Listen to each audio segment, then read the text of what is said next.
Hello. Hey, Dad. How's that white Christmas looking? You promised, remember? Meredith. Of course, it's coming down as we speak. Wait till you see it. Great. I knew you wouldn't let me down. My plane lands Tuesday at 5:30. Perfect. How will you get here? Will someone pick you up? Obviously. I've got the best chauffeur around. His name starts with a T and ends with Amos Weiss. All right, then. I hear he's the best in the business. I'll make sure he's there. 5:30 sharp. Oh, thanks, Dad. See you soon. 2 more nights, Em. Can't wait to see you. Same here. Say hi to Mom for me. Bye, Dad. Bye, Em. Have a safe trip.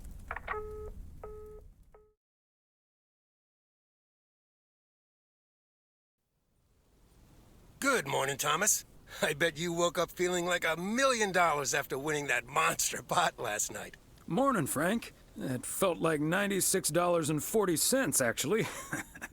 But yeah, I had a great night's sleep. Ha! I bet. It looks like you've hit the jackpot again today. There's hardly any Christmas mail rush because of the snow. Oh, that's a pity. I really don't mind being outside in the snow. Well, I do. Snow's for looking at, not for walking through. Take it easy out there today.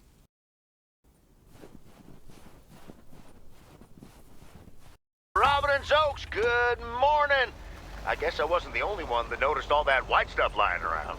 I now have enough PO positive and pet peeves about snow to last me a lifetime. But don't let that stop you from calling in new ones. My answer machine can handle it. PO positive or pet peeves? We're starting off the week with a PO snow positive from Cheryl. Jack, we all love the beautiful snowy scenery. But there's one thing I like even better. The sounds. Or actually lack thereof. Fresh snow absorbs sounds and creates a tranquility that is just sublime. Believe it or not, Cheryl, even a loudmouth like me can appreciate a bit of silence every now and then. And, judging by the weather, we can enjoy it for a little while longer.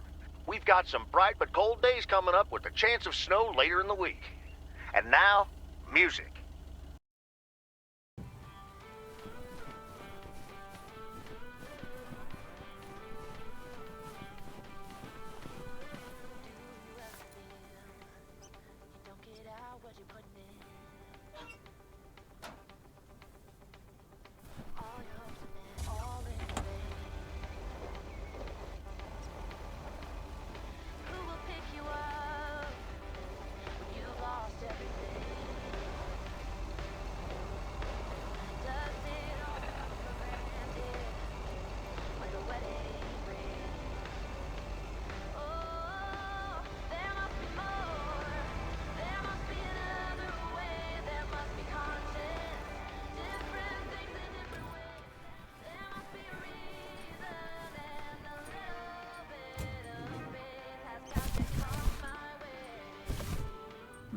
Christmas gift? Here's hoping.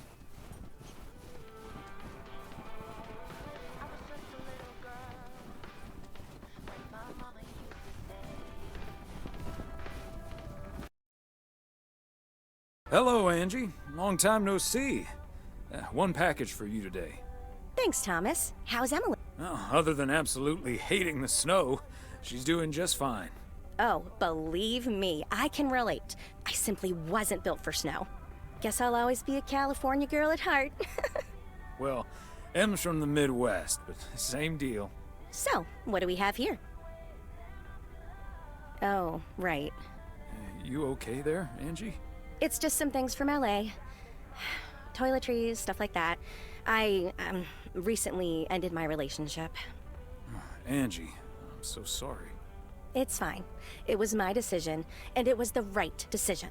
The long distance thing just wasn't working out. Still, seeing your spare toothbrush, that shampoo bottle, a stick of deodorant, it just makes it so definite, you know? Like the LA chapter of my life is now finally completely closed. Breaking up right before Christmas Eve must be extra tough. Yeah, that does add to the melancholy. Timing isn't exactly my strong suit, I guess. Sounds like you're dealing with it like a champ, though. How did your ex take it? My ex-girlfriend, you mean? Yeah, she's handling it okay. Other than the passive-aggressive shipping of toiletries, I guess. Oh, did you not know? To be honest, I did have an inkling. Wasn't sure, though. I mean, it's not exactly something I walk around advertising around here. This is probably the first time I've seen you blush. Well, I'll leave you alone with your thoughts. And your spare toothbrush. Merry Christmas, Angie. Merry Christmas, Thomas. My toothbrush and I bid you adieu.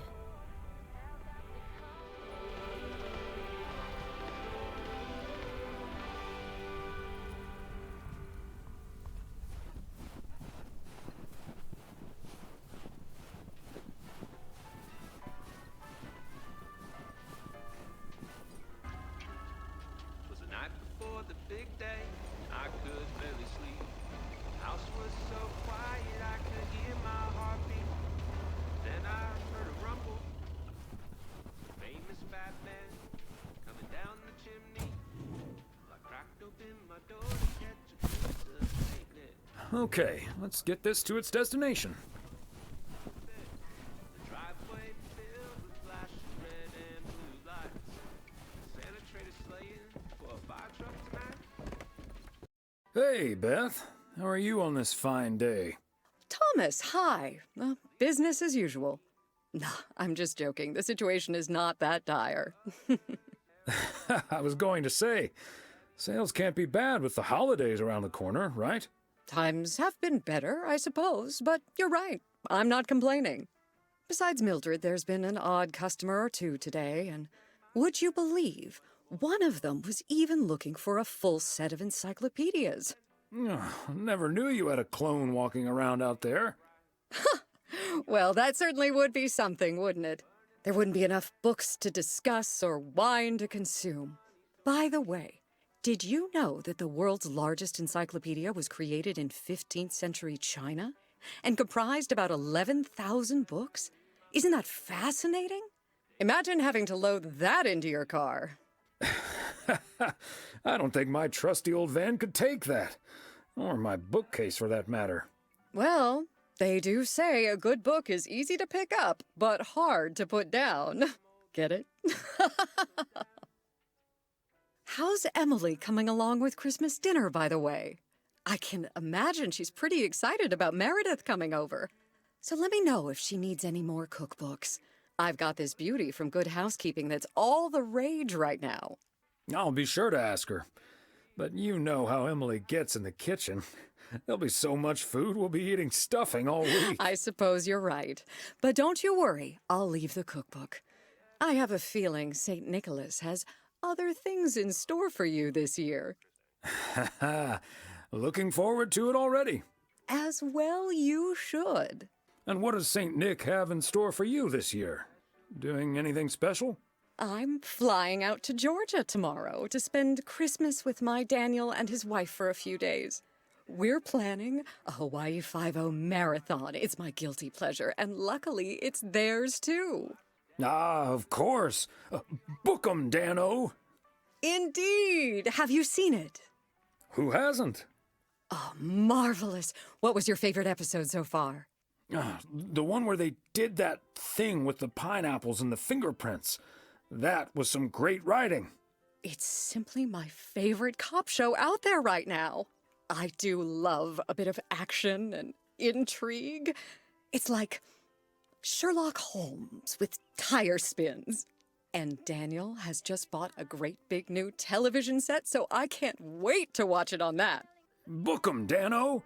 Or did I say that already?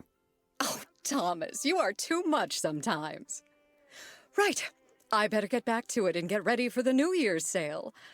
I've been in a perpetual fight with my pricing gun lately, so I need all the time I can get. And good things come to those who wait. I'll bring over your presents later in the week. I hope you have a Merry Christmas Eve tomorrow, and give my love to Emily and Meredith. Will do. And season's greetings to you two.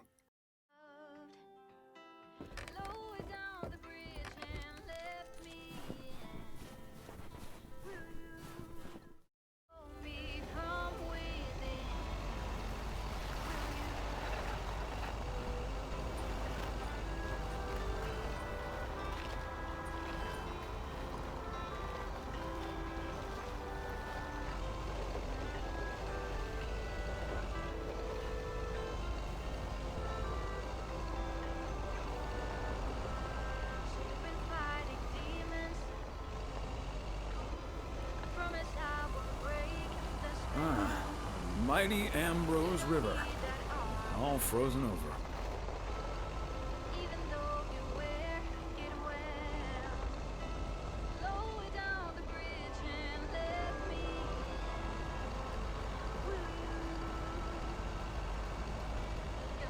Walnut Drive is where Meredith's school friend Jesse used to live.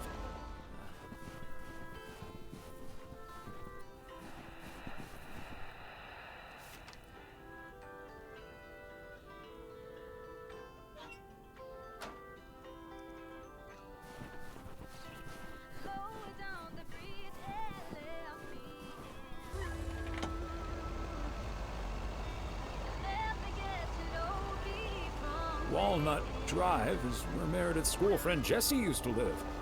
I remember once Meredith came home from school after learning about walnuts, and she asked us if they were named after the street.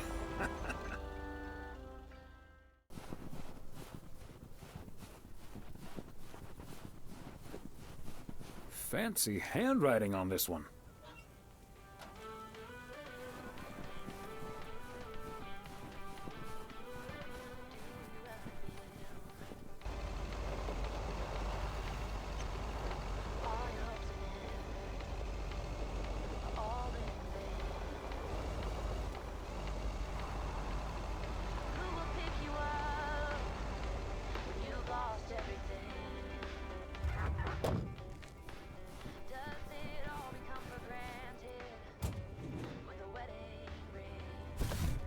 Part and parcel.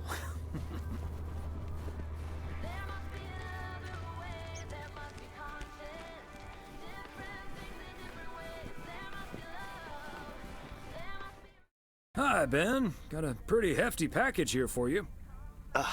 Thanks, Thomas. I've been waiting for that one. Hi, Mr. W. Please, please, please tell me the mail truck needs a tune-up. Hey, Lori. Nope. I'm sorry to say the truck's running like a song. I'm very happy about that. But it's bad news for you. As you can see, Lori's taken a head start on working at the garage. Part-time, and only when she's finished her homework. Are you sure there's nothing I can improve on the old, what do you call this thing again? Come to think of it, maybe there is. The horn's been making this sad little sound lately. It could use a little more oomph. The horn, eh? I'm on it. That was easy peasy, lemon squeezy, Mr. W. Diaphragm had gotten a little dusty, but it's all better now. The mail truck is honking like a big old goose again. Thanks, Lori. Come to think of it, I will be calling your truck the Goose from here on out. Big, white, wobbly, and with a honking great horn. Honk, honk!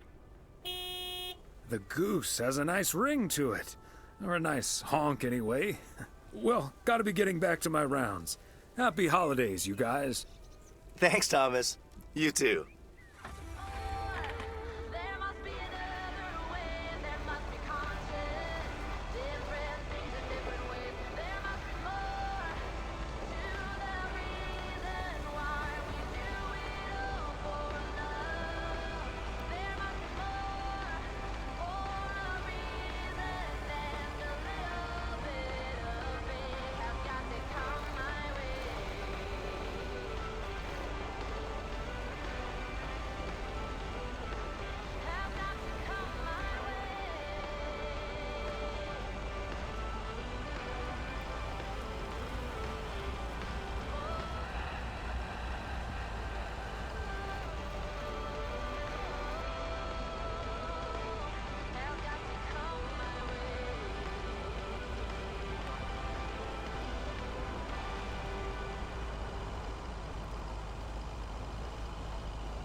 Hi there, Mr. Mailman.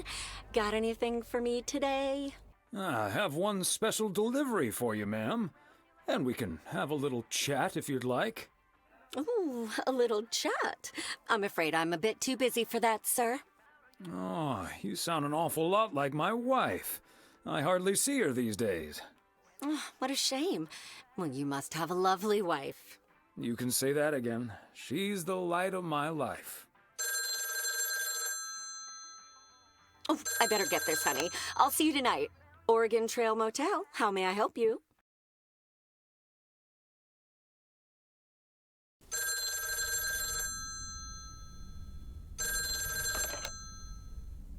Hello? Hey, Dad. Meredith! Are you all packed for tomorrow? Meredith? Dad, I'm so sorry, but I won't be able to make it tomorrow. Oh, is it because of the snow? Did your flight get canceled? Snow? Yes. I mean, I'm snowed under with work. It's at 86. It needs to be up and running at the start of the new year. I stumbled upon some errors today, and now we need to fix them this week. This sucks. That's such a bummer, Em. But I understand. Thanks, Dad. I'll make it up to you, I promise. We've all worked so hard this year. Can't squander it all in the last week, right? I hate to say it, but that sounds exactly like what you said last year. Have you told your mom yet? Yeah, I just called her at the motel. Oh, someone's calling. Must be your mom. Okay, well, that's my cue. Gotta get back to it. I'll call again soon, Dad. Love you. Hey, Em, is that you? If by M you mean Emily, then yes. If you mean M for Meredith, then no. I just got off the phone with my other M, so I was pretty sure it was you. Oh, Thomas, don't joke around as if nothing's wrong. I know, Em. I don't know what to say. Well, just deal with it, like we always do. Why don't we invite someone else? Unless you're happy with just Mildred coming over. That's a good idea. I'll think about it and maybe invite someone tomorrow. Okay, honey. As long as you don't invite Jack, you know, his jokes may even scare off the turkey. In any case, I'll call Beth and ask her again, too. And then I have to do a towel run, refill the vending machine, and vacuum the reception area. So it'll be a while before I'm done. I'll see you tonight, honey. Okay, Em. Drive home safe. Major League Baseball umpires are required to wear black underwear while on the job, in case they split their pants. Golf is the only sport to have been played on the moon. On February 6th, 1971, Alan Shepard hit a golf ball on the moon. Because of the low gravity, it may have traveled more than a mile.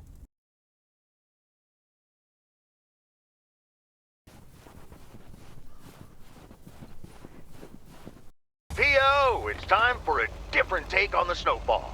P.O. positive or pet peeves? Take it away, Charles. Jack, I'd like to respond what Cheryl said about the snow yesterday. Sure, it makes everything nice and quiet, but we can't forget the sweet sound of crunching snow beneath our boots. Thank you very much. Sure we can, Charles.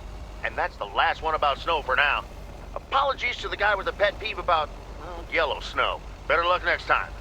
Today's weather as bright and beautiful as yesterday. Enjoy the crunch, folks. Back to the playlist.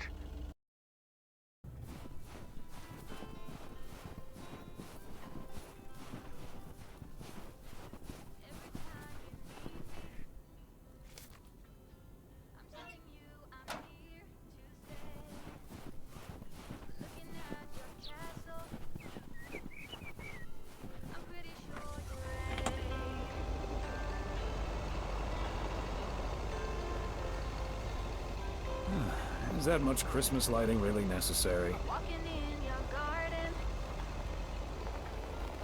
knowing what you're dreaming, as the copper statue of everyone you've ever loved. Rolled down the bridge and left me in. Never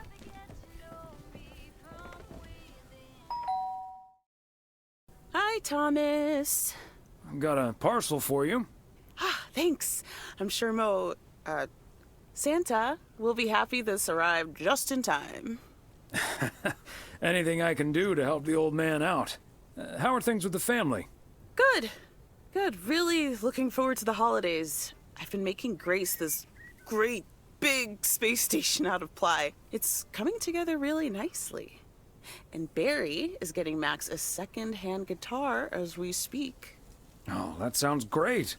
I'm sure they can't wait for Christmas. Neither can I. What about you and Emily? Got anything special planned for the coming days? You know, just dinner with the family. And Mildred. She joined us last year. Watch out with the eggnog is all I can say. Good tip. I best get some more just in case. And maybe some antacid. Well, I'd best get on. I have to check on the oven. Or Santa will have to eat charcoal when he stops by tonight. All right, best get back to it myself. Give our love to Barry and the kids. And Santa, if you happen to see him. Will do. You and Emily have a great Christmas too, okay?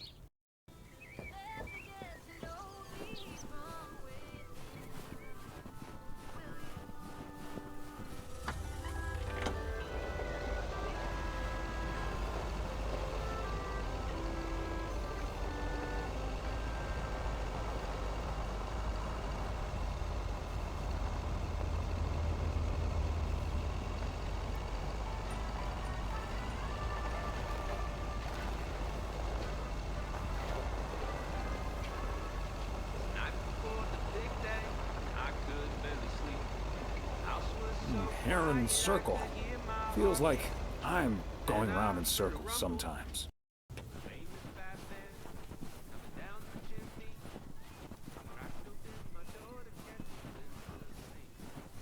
Another satisfied customer. Unless it's Bill's.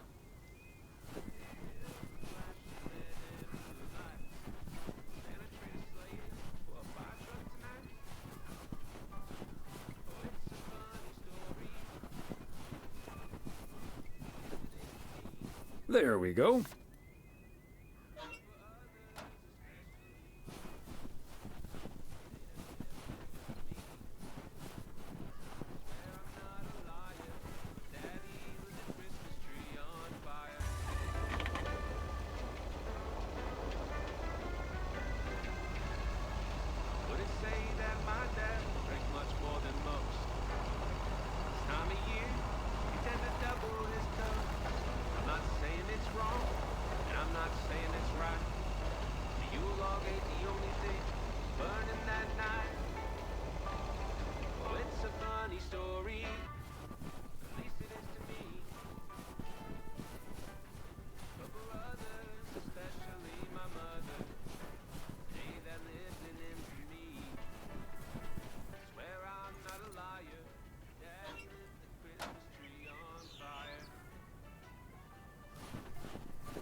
December, there's no tree to be found. Plus it helps Mary the Jew. Now she wants a Christmas tree. What am I to do? I told her, baby, I didn't think this would matter. Now have you know the doctor just diagnosed me with a little something called PTCTSD.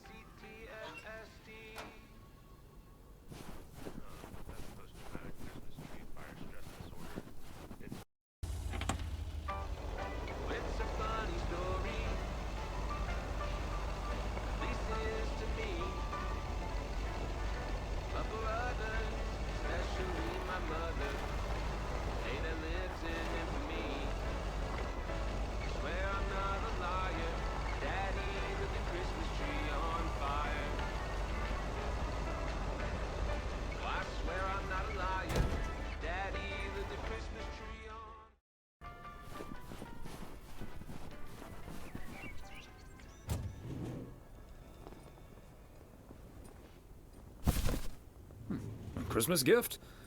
Here's hoping.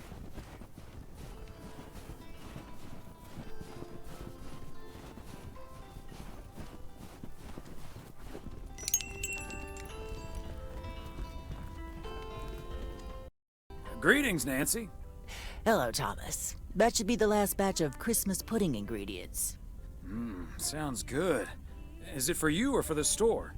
For the store, of course. I'm not gonna change my cooking schedule just because of Christmas. But isn't that the best part of Christmas? I'd rather save myself the time and effort. So you don't change your cooking schedule at all? Not now, not ever. Monday's mac and cheese, chili on Tuesday, meatloaf Wednesday, cheeseburger Thursday, fish Fridays, Saturday steak and mash, and it's corn on the cob Sundays. A healthy and balanced variety of culinary goodness. Color me jealous. No need to be jealous. No one's gonna stop you from creating your own schedule. Maybe I will, but I'm going to enjoy the Christmas meal first. And I'll be savoring my homemade chili. Chili is not my thing. I'll be on my way now.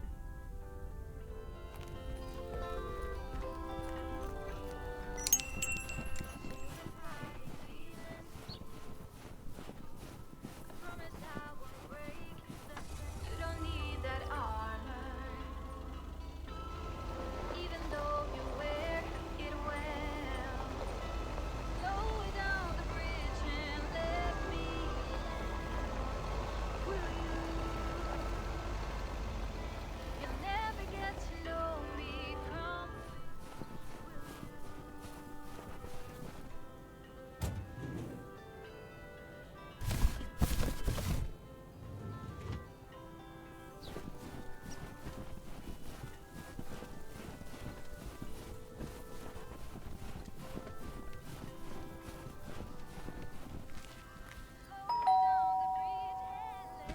They must be out of town for the holidays.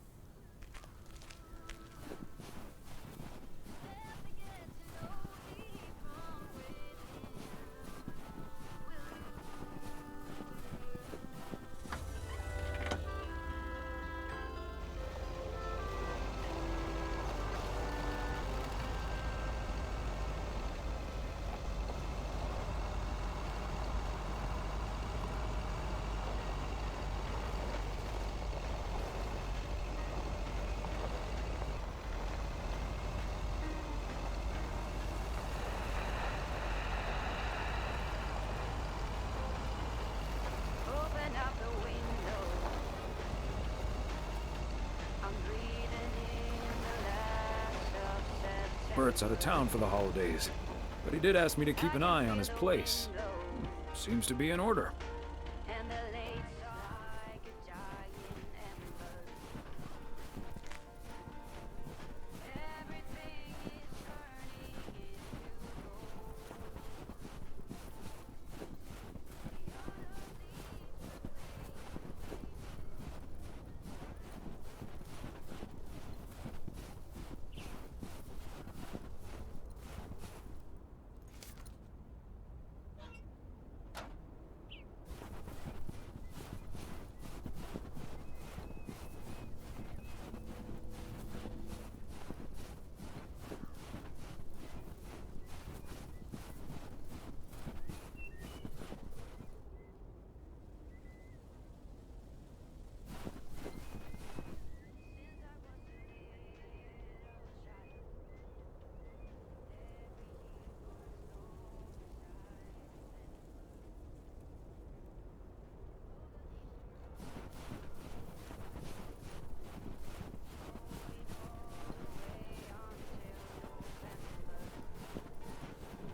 Okay, let's get this to its destination.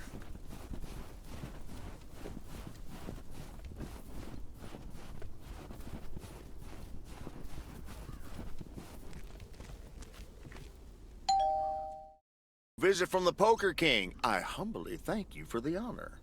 The pleasure is all mine, sir. And this package is yours. Ooh, boy, Frank came through once again. A package from Frank, huh? I don't want to know what's in it. A nice attempt at reverse psychology, but I'm not gonna tell you. But what I will tell you, I'm kicking off the new year with a bang. I better put this somewhere dry. And then it's back to reading Doyle Brunson's Super System. Oh, you're in trouble this Sunday, sir. I'm glad I can blame the cold for my suddenly shaking hands. Nice spin, sir. Nice spin indeed. Anyway, later, Thomas, and take care on those icy roads. Hey, Thomas, do you think it'll ever stop snowing? I'm glad it's the last day before Christmas break. Well, sorry, Frank. They're forecasting snow until at least the new year. But hey, about Christmas. Meredith bailed on us, which leaves us with a bit more food than we can handle. Maybe you'd like to volunteer and help us eat it tomorrow evening. Christmas dinner at the Weiss residence. That sounds great, Thomas, but I'm afraid I'm all tied up. The Knicks are playing the Celtics. I think the Celtics will go all the way this year, but I wouldn't count out an upset at the Garden. I wouldn't either. Let's go Knicks. I'm going to have to sleep on it, but you know I can't pass up a juicy bet. Hey, Thomas, before you go home, I need a favor. Can you help me with that guy over there? He said he's looking for a job, but I really gotta run now. Try to find out what he's made of, okay? Good luck. Hello, young man. I heard you were looking for a job. My name's Thomas Weiss, and I've been working for the Postal Service for nearly 40 years. Hi, I'm Matt Kearney. I'm glad someone finally showed up. Nice to meet you, Matt. Could you tell me a little bit about yourself? Well, I'm basically a computer expert, kind of in between jobs right now. I've been programming since I was 11 years old. I'm looking to start my own software company. Ah, that's great. So you want to save up some money to start your own enterprise one day? Bingo. I'm already working on it at home, and whenever I have time in my schedule. I imagine that can take a toll on you. I have the focus, determination, and willpower of a professional athlete. Okay. I have a few more questions. Do you enjoy working with customers? I think everyone would enjoy someone who skips the small talk and gets the job done as soon as possible. Well, that may be, but my question was if you enjoy working with customers. Sure. I love people. I love helping people. Could we wrap this up now, please? I don't think working here requires an extensive interview process. I'd like to ask one more question, actually. When can you start? Whoa. You're moving a little too fast now. I have other options and I need to weigh them carefully. This will probably take a few days, but I'll be in touch. Bye.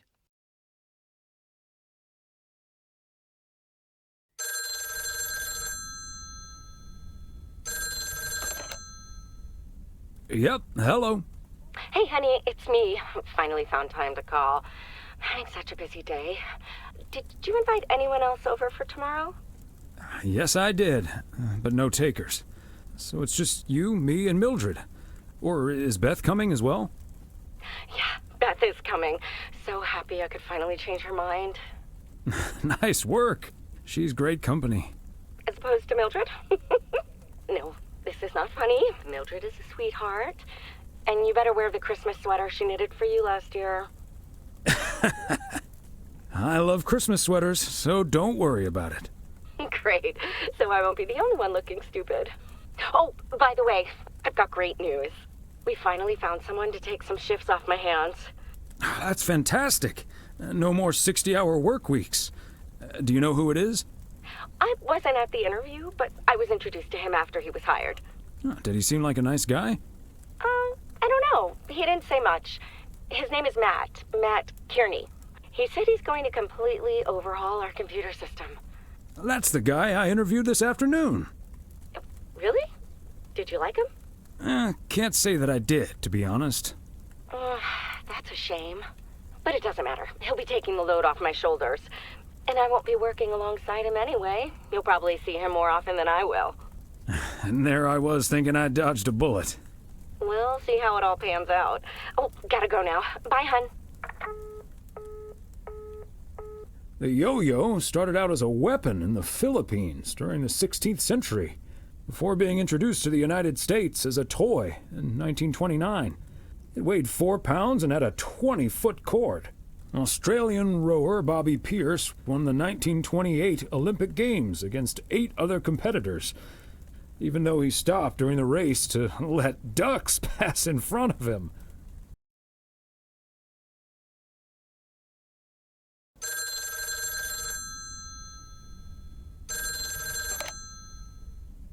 Weiss residence, good morning. Hey, Dad. It's me. Hey there, Em. Ready to have a Weiss Christmas? I was hoping to hear one of your special holiday puns. Merry Christmas to you, too. I wish I was in PO right now. That makes 2 of us. And probably 3, but Mom's at the motel.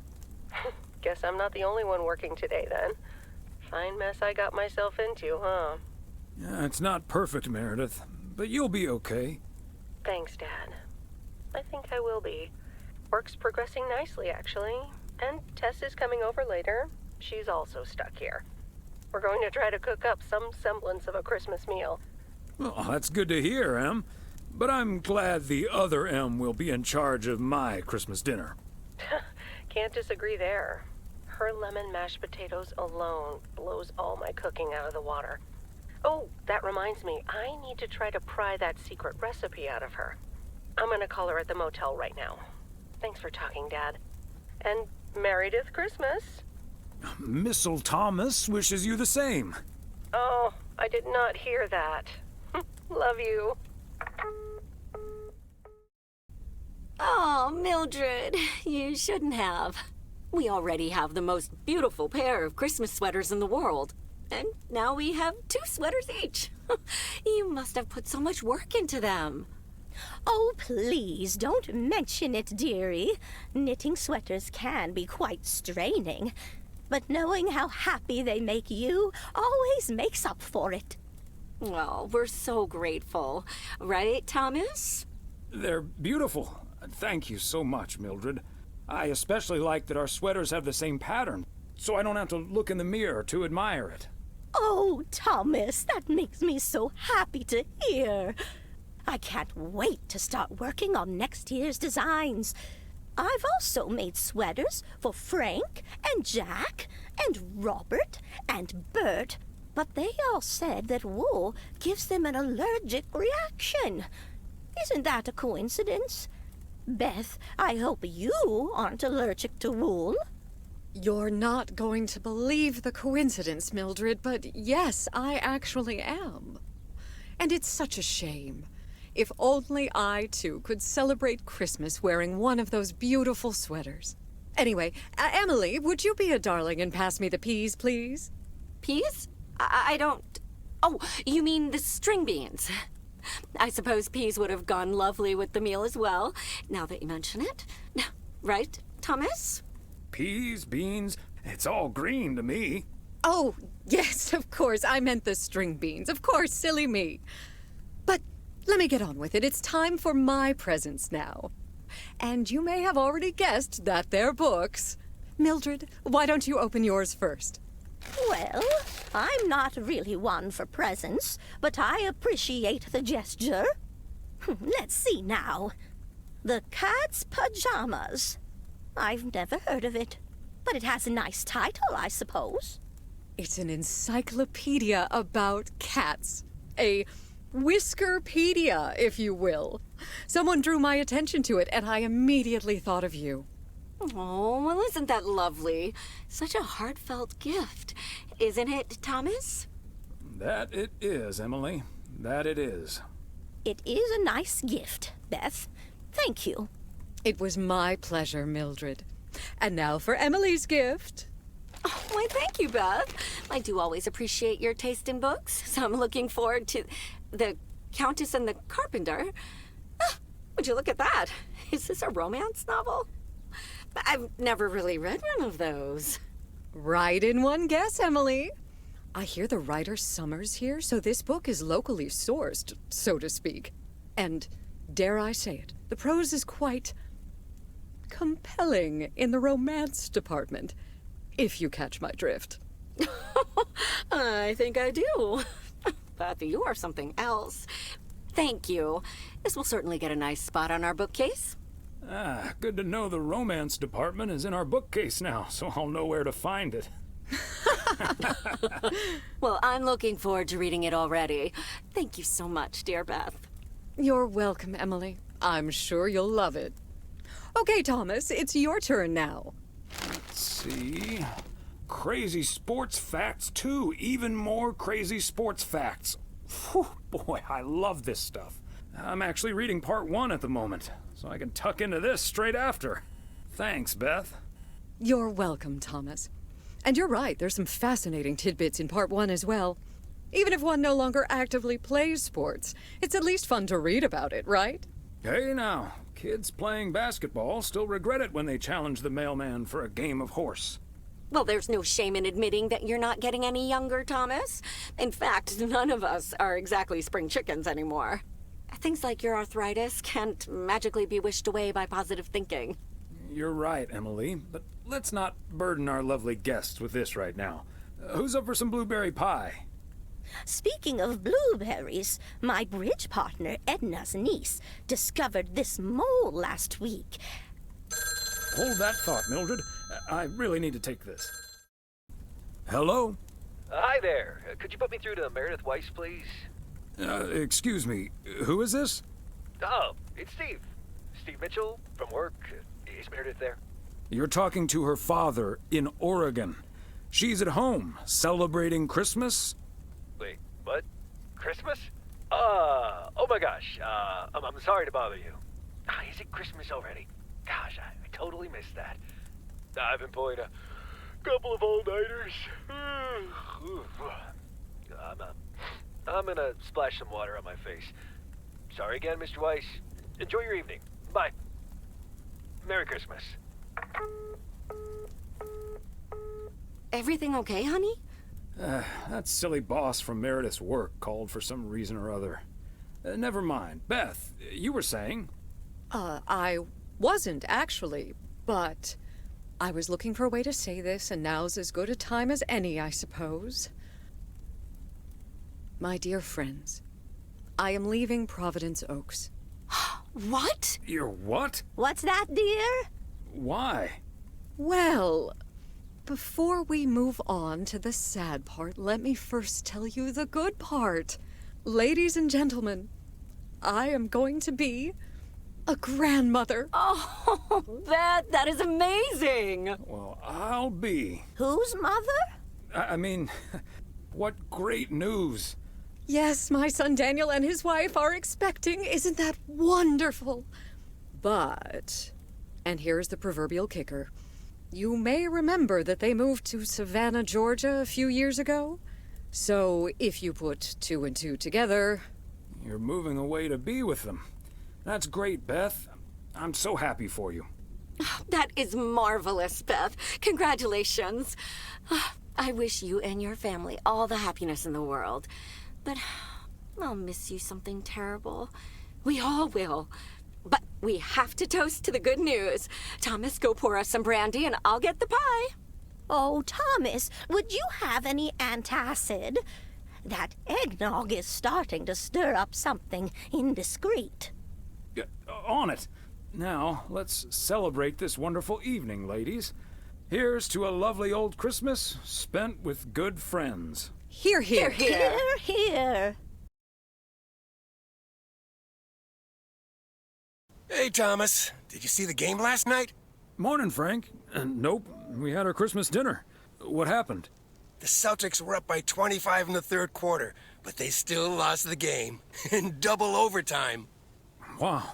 I thought the Celtics had a great team. They do, and I'm still betting on them to win it all this season. But betting against them sure paid off last night. I'm not sure that's a good idea, Frank. Ha, Thomas, we'll see. Have a good one today.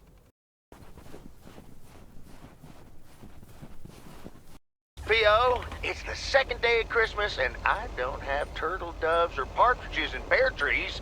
But you know what I do have? P.O. positive or pet peeves? Season's greetings to you too, Jack. It's, Angela here. I watched the movie Gremlins the other day, right in my own cozy VCR-equipped living room. And I just want to say that it was a lovely and inexpensive way to have a great time. Thanks for the tip, Angie. Angela. I'm going to assume that wasn't a surreptitious advertising for the Flick Shack. And I'm also going to assume my next rental there will be free of charge. Hey! Okay, on to the weather. It looks like we'll have lots of snow today. How about some music now?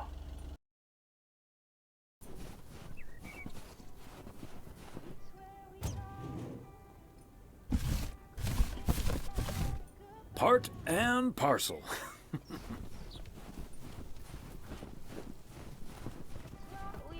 Yes, I understand, but Maureen said... Does it really matter what Maureen said? I can't help that her orders have been delayed because of the snow. She should have just ordered sooner. It's not like New Year's Eve appeared on the calendar out of nowhere. That's true, but it was only 2 weeks ago that she decided to throw a celebration at the diner. And once we're sure we can host a proper party for everyone, you are also invited. That sounds an awful lot like blackmail to me. Please come to my party, Nancy. But first, hand over a football team supply of cheesy dip, quiche, and sloppy joes. I'm sure she didn't mean it that way, and I'm sure you're more than welcome either way. But I have to run now. Bye, Nancy, and hi-bye, Thomas. Bye, Kay. Maureen Hennessy strikes again. P.O. would be a boring place without her. Boring? Drama-free might be the word you're looking for. One thing's for sure, she does not know how to run a business. Always bites off more than she can chew. And now I'm supposed to come to the rescue?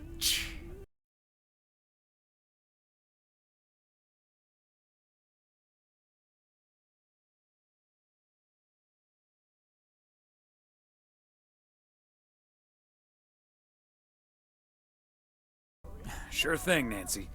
Have a great day.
The Kovacs family always heads to Arizona in the wintertime. And who can blame them?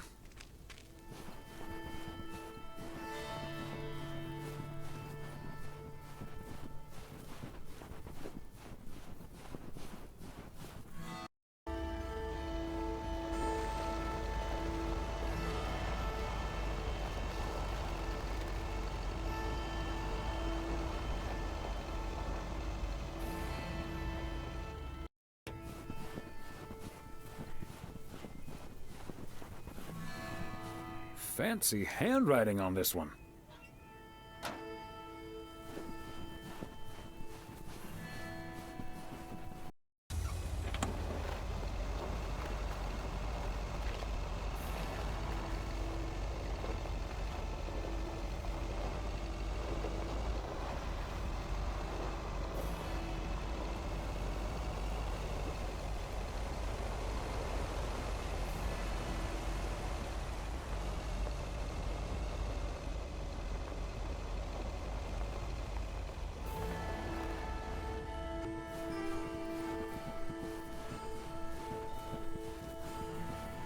Somehow it's always nice when our neighbors get a letter.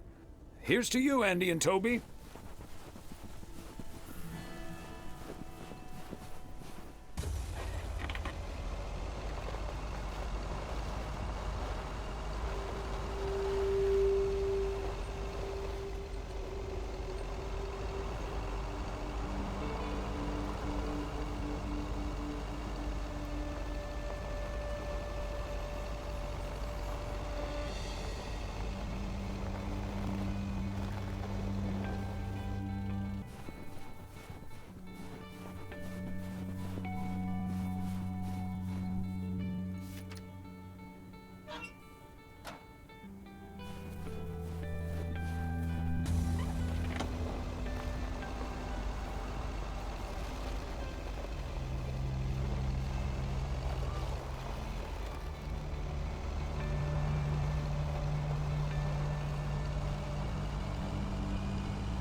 Okay, Thomas. Just keep the wheels steady and trust the snow chains on the tires.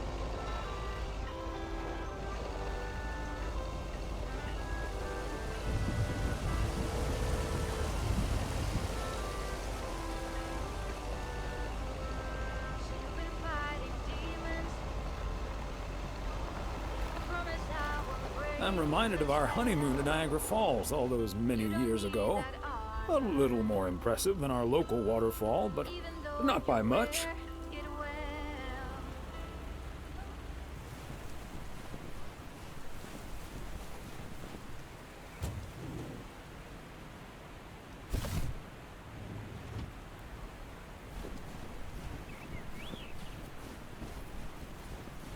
Hey there! Looks like Santa's a little late this year. If you keep ordering heavy parcels like this, Santa might just skip your house altogether. Oh, sorry, Thomas. Let me give you a hand. That must be the fire pit I ordered. Now I can finally go ice fishing without freezing at the same time. Ice fishing? That sounds like a nice adventure. Well, you're in luck. Bert's out of town, so I could use someone else to talk to. Not that Bert talks that much. How about it? Tomorrow evening? Sure, let's do it. But you better make sure that fire pit is working. Perfect. I'll bring all the gear, but feel free to bring some booze. Hey, did you have a nice Christmas, by the way? Yeah, sure. A nice day off, great food. Hard to complain about that. Can't agree more. Anyways, I won't hold you up any longer. I need to assemble this baby. See you tomorrow, Thomas. I'll come pick you up.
These cabins must be so cozy in the wintertime. Cold. Probably freezing cold.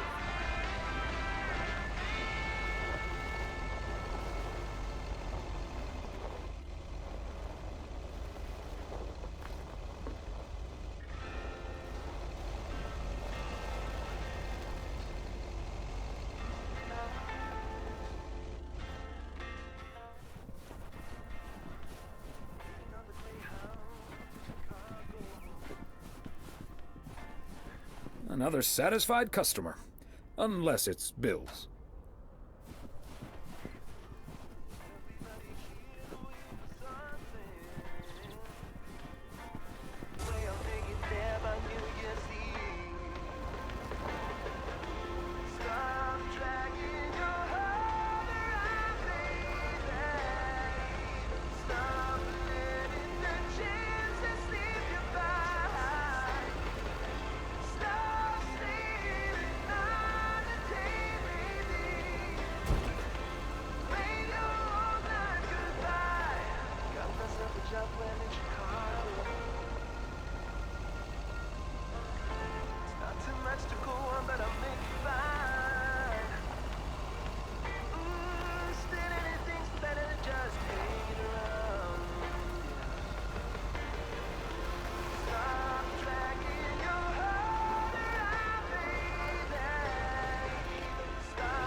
Whoa, looks like you're having some car trouble.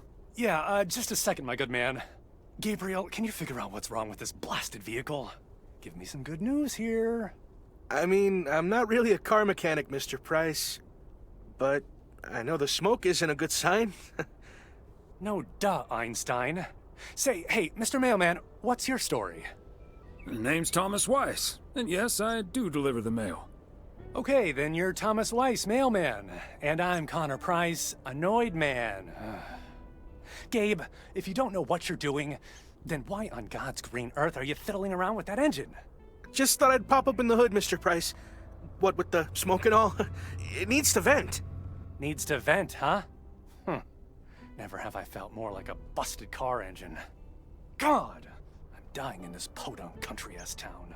Bunch of freaking yokels. So, hey there. I see you've already had the privilege of the full Connor Price experience. Quite the experience it was. Well worth the price of admission. Yeah, Connor can be a bit much. Anyway, I'm Ilsa Richter, local TV segment producer turned car problem solver. And that sporting young man over there is Gabriel Serrano, local TV sound guy turned amateur mechanic. Emphasis on amateur. Hey, I never claimed to know anything about cars. Just because I used to be a studio tech, Mr. Price put me on engine duty. Anyway, nice to meet you, sir. Nice to meet you. I'm Thomas Weiss. And as the local mail carrier, I know just the guy to fix your car problem. If you mean Young Car Service, I'm way ahead of you, Mr. Weiss. They're on their way right now. That's great, Ilsa. You're an even better car problem solver than you are a segment producer. Flattery will get you everywhere, Gabe. That must be Ben Young. You're in capable hands. He'll have you fixed up in no time. God, I hope so. We need to get to Melville, and we're already way behind schedule. Hey, Mr. Mailman. Come in here for a second, please. Excuse me. Duty apparently calls. Happy travels. This is your alternative to working at the post office? Uh-huh. Hey, I'm new here. All of a sudden, I have to check in 3 people at once who want their own rooms. Separate but close to one another, all equipped with TV VCRs. And, well, long story short, I need to reach Emily Weiss, stat. I'm guessing the local post guy would know where to reach her. Emily's off today, but I'm sure a smart guy like you will figure things out in no time. Oh, thank you ever so much for nothing. God, where am I supposed to see whether room 2 has a VCR installed? I'll just leave the parcel here on the counter. Bye. Hey, if it isn't Connor Price. Oh, that's him, huh? He's taller than he looks on TV. Let's hope he's in a better mood now. He was really quite rude to me earlier. Wow, sounds like a real jerk. Mr. Price, aren't you supposed to be in Melville? Well, hey there. Good to see you, man.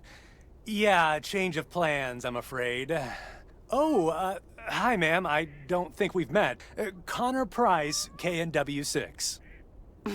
Welcome to the Oregon Trail Motel, sir. Better get to work, honey. I'll see you tonight. Okay, what's up with her? Christmas hangover? You'll have to forgive my wife. She can be a bit protective of me. Protective of you? Oh, I see. You told her about our little kerfuffle earlier. Listen, I'm man enough to admit that it wasn't my finest hour. I'm usually a lot more easygoing. In fact, the Willamette Week once called me one of the most likable faces in local broadcasting. That's quite all right. Water under the Bear Creek Bridge, as far as I'm concerned. Well, when my car isn't breaking down during a tight shooting schedule, I'm a pretty swell guy. Believe me, that's the price guarantee. So, has Ben Young managed to fix your van yet? No, that's the change of plans I was referring to. Turns out we need some parts that the garage doesn't have in stock, so Young's having them shipped over ASAP. But in the meantime, we've decided to stay right here in lovely, picturesque, whatchamacallit, USA. It's Providence Oaks, P.O. for short. Yeah, well, to be honest, all these little villages look pretty much the same to me anyway. See, we're supposed to be shooting some remotes on local end-of-year festivities and such. A grand kickoff to our special series on small-town American life. And it doesn't really make much of a difference if we start here or in freaking Melville. Except, of course, that Providence Oaks is way nicer than frickin' Melville. I was gonna say, this town has warmth. I like warmth. And so do our viewers, I'm betting. So get ready for your town to be featured in part 1 of The Oregon Trail. Title pending. Might be a little too on the nose. I hear there's some sort of computer game with that name now. Though I don't really know much about computers, that's more my daughter's area of expertise. See, this is what I'm talking about. Real conversations with real Americans, right? But as fun as this is, I should be turning in. The three of us each got our own quaint little room. Mine's non-smoking, unfortunately. Still beats Gabriel's. His doesn't even have a TV. Can you believe it? Yes, I think I can. Anyway, great banter. See you around, my main mailman. Bye.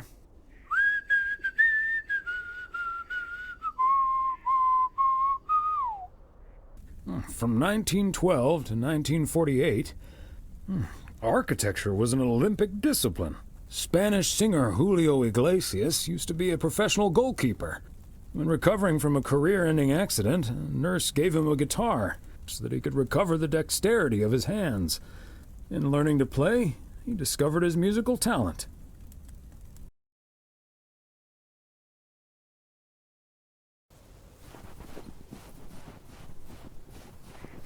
What a gloriously fine Friday it is out there, y'all.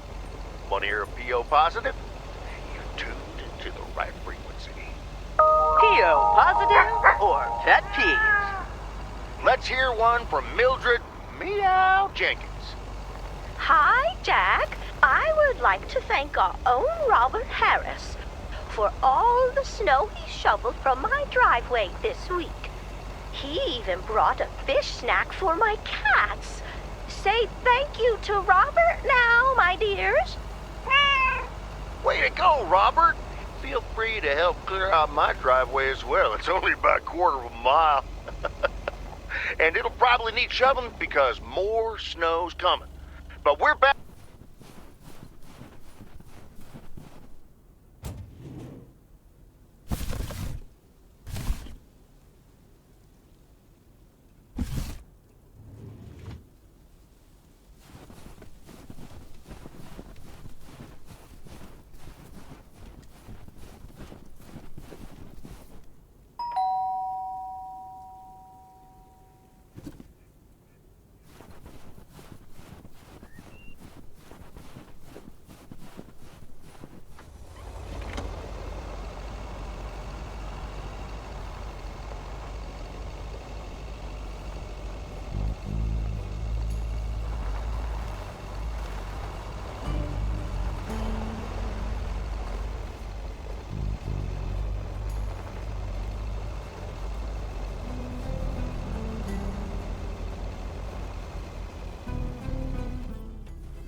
There we go.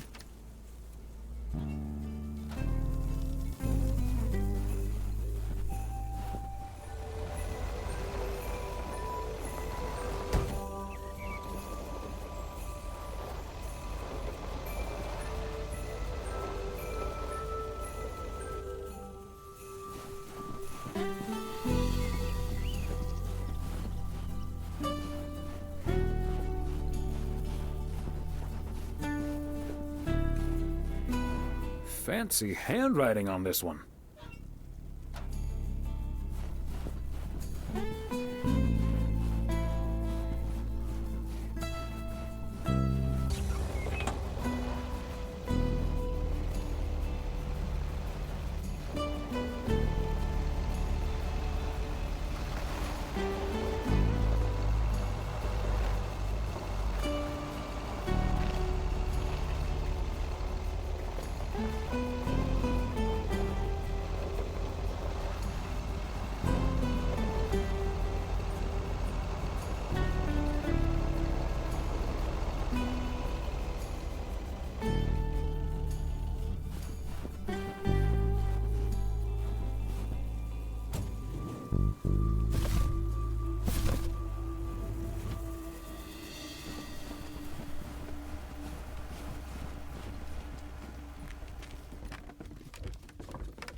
Hi, Beth.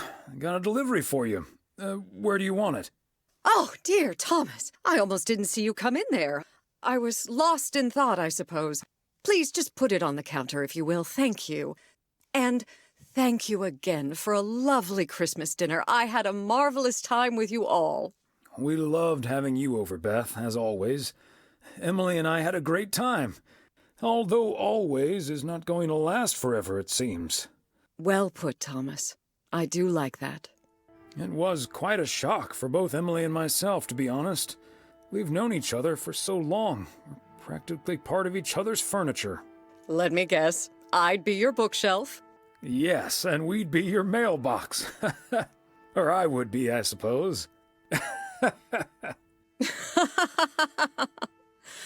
Oh, but I will miss you two. As Helen Keller once wrote, so long as the memory of certain beloved friends lives in my heart, I shall say that life is good. You're like a walking library, Beth. Always a fitting quote. So, haven't you ever thought of moving closer to Meredith over all these years? She is living quite a ways away, right? Thought about it? Yes. Your news has put things into perspective, I suppose. But leaving here would sure be a big step. Maybe too big, I don't know. Who knows? Maybe Meredith will even make it out here one day. And there's always the phone, of course. And don't forget the Postal Service. Binding the nation together. Well, I won't keep you any longer, Thomas. I need to sort through this new delivery you've just brought in. And believe you me, that's going to take me a while. I understand. It's best to take your time with things like that. Exactly. Whether one likes it or not. Until next time, my friend. Up and at 'em. See you, Beth.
Nobody's home.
another satisfied customer.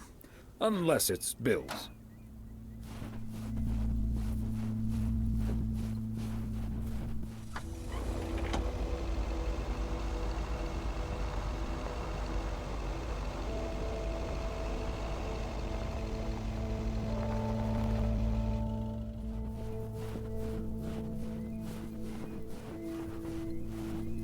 There we go.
Ah, look who's here.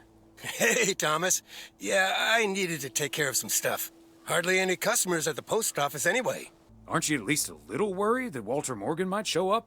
Morgan? I don't think so. Last time that city slicker tried driving in the snow, he totaled his car against the deer statue. Can't say that you're wrong there, Frank. That big sucker you're carrying is for me, huh? Right on time. It's all coming together. Hey, Thomas, you can keep a little secret, right? Of course, Frank. Great. It's not a big deal in any case. A buddy of mine was able to get his hands on some premium quality fireworks. I'm selling them with a nice profit. And anything I can't sell, well, let's just say you want to be outside Moe's Diner when the clock strikes 12 on New Year's Eve. Frank, that sounds illegal and dangerous. In other words, classic Frank Coleman, just how I like it. Haha, Thomas, wouldn't life be boring without a walk on the wild side every now and then? But do you have any experience with setting off fireworks? Who needs experience? Just light the fuse and get out of Dodge. I better finish up, Thomas. Can't keep the customers waiting forever. All right, Frank. See you at the office.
Okay, so we still need to check Spanner Dam for the mood shots.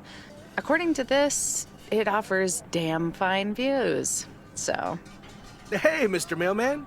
Come on over. Talk to us for a sec. Gabe, we don't have time for idle chit-chat. He can help us out, Ilsa. No one knows the town like a mailman. Right, Mr. Weiss? Hey, Mr. Serrano, Miss Richter. Please, call us Gabe and Ilsa. He can call you Gabe and Ilsa. I prefer Miss Segment Producer Extraordinaire. You two call me Thomas then, please. Anyway, we're scouting out this beautiful town of yours for our report on small town America. It's great, but we could use the inside track. So, any secret spots we're bound to miss, but shouldn't? Well, Mackey's Bait and Tackle. If you want a closer look at our beautiful lake, Bert's Pier can't be beat. But be aware that Bert himself is out of town for the holidays. Oh, hey, Maureen. Now, here's your coffee, folks. Sorry for the delay. Faucet's been acting up again, which should have been fixed yesterday. Oh, you want me to check on it, Miss Hennessy? Oh, now look at you, my knight in woolen armor. Would you, dear? I can take a look. Well, isn't that nice of you? Back of the kitchen, honey. Ashley, someone who does know what he's doing is coming in. Show him where the busted faucet is. And stay out of his way. Ashley's a sweetheart, but when it comes to fixing things, that boy is all thumbs. See, this is what the segment should be. Interacting with the townsfolk, helping out. I love it. Oh, such a nice fellow. Yeah, you're in good hands, Maureen. Gabriel may look and act like a naive little pup, but he can fix anything. Well, except for our van. But other than that... Oh, is that a fact? Well, in that case, I can think of a few more things he could fix around here, if you catch my drift. Maureen, there's a lady present. Let me just go check him out. Check on him, I mean. So, anyway. So? Oh, wait. You had the Connor Price experience the other day. Have you recovered yet? I actually encountered him outside the motel yesterday evening. We had a nice chat about your new plans. Really? Oh, did he greet you with, "Good to see you, man"? Indeed. He was quite enthusiastic. That's his go-to when he's forgotten your name. It's "Good to see you, man" for guys and "Hey, lady" for gals. Really? Wouldn't worry about it, though. He called me Lisa for the better part of a year. Connor's a lot.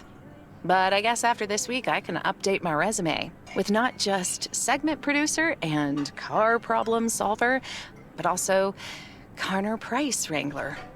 Gabriel seems very nice, though. That should make things easier. Oh, yeah. He's a big old puppy dog. He's as uncomplicated as Connor is complicated, so that's a welcome antidote. Well, now, sounds like someone is getting a little warm under the collar for our Gabriel. Just between you and me, honey, I have a hunch that feeling is more than mutual. Maureen, you shouldn't startle people like that. All I know is, I just spent 5 minutes with our knight in the kitchen, and during that time, he mentioned Ilsa about 12 times. Really? Well, Faucet's all better now, Mo. And we should be hitting the road right about now. Right. Thanks, Maureen. Nice talking to you, Thomas. Bye now, folks. Be sure to check in again soon, you hear? Huh, these TV folks sure know how to liven things up, don't they? Indeed, Maureen. You haven't even met the main event, Connor Price. Oh, that reminds me. You know about my little New Year's Eve shindig, right? I'm counting on you and Emily. We'll party like it's 1986. Because it will be. Of course we'll be there. Wouldn't miss it for the world. Best get back to it. See you, Mo. Bye now.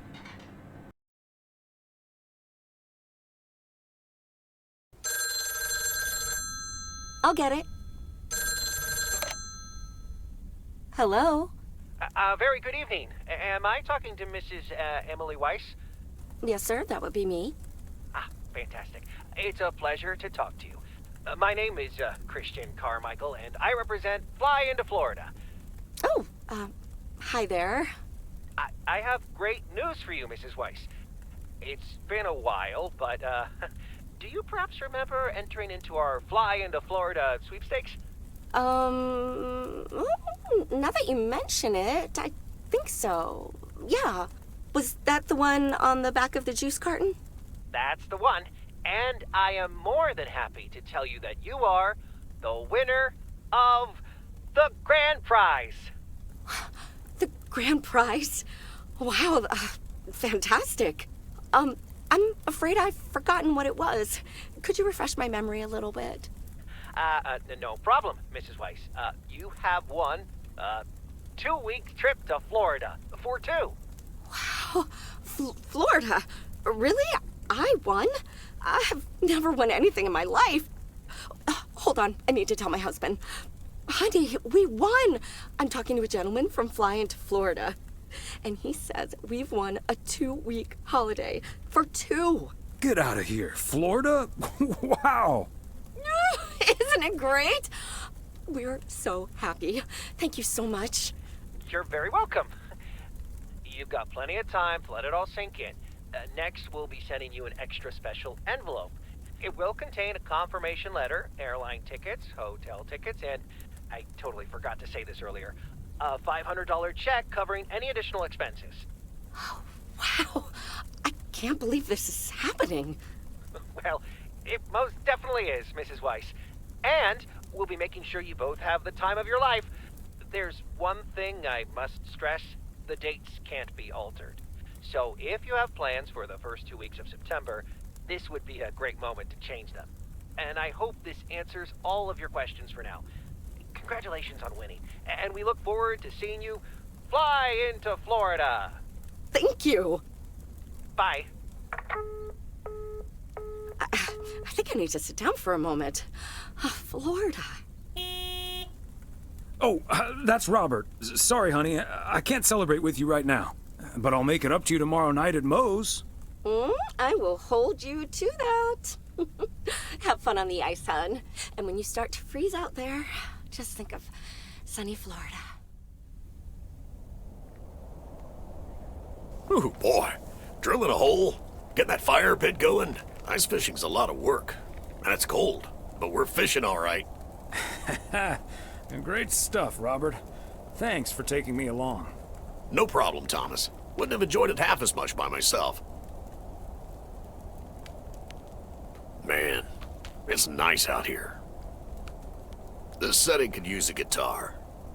Wouldn't that scare the fish away? Especially if you start singing. Thank you, Thomas. Your honest feedback is much appreciated. Hey, what was Emily going on about when I picked you up? You guys are going to Florida? Yeah. Apparently, we won a 2-week trip. Wow, congrats. Not that Florida's my cup of tea, if I'm honest. Oh, you'd rather stay in good old P.O., huh? Yep. I'm perfectly happy with what I've got right here. P.O. is great, but is it also a good place to meet someone? I know what you're hitting at. The answer's no, of course. But maybe this is what I need right now. Yeah, just give it a little time. Or a lot. Nothing wrong with that. Wouldn't it be ideal if Mrs. Wright dropped by my house one day? Certainly. And also quite improbable. But you never know. Let's drink to that. Would be a shame if Emily filled that flask of yours for nothing. Ha! Finally, a sensible remark. Cheers. Now let's catch a fish and get the hell out of here.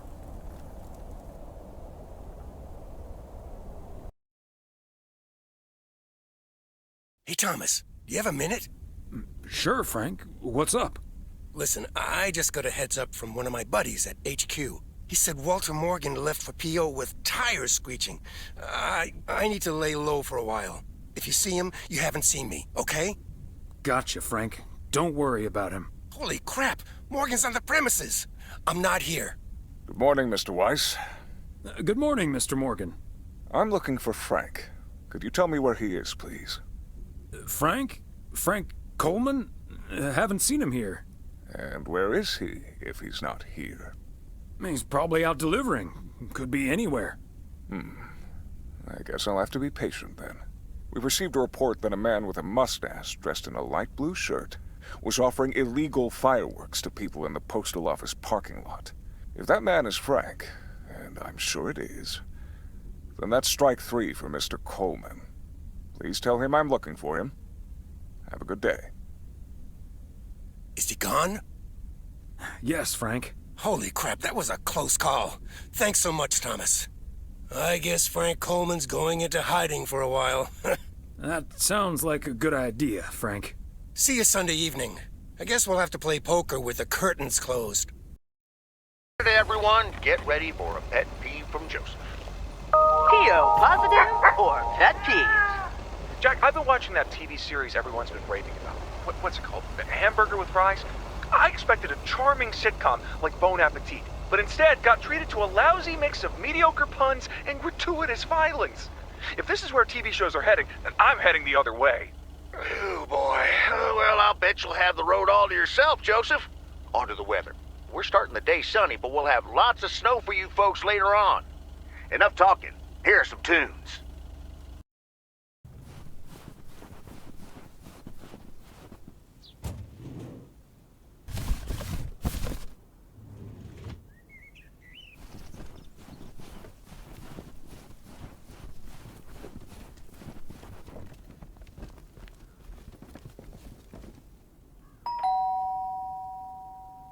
They must be out of town for the holidays.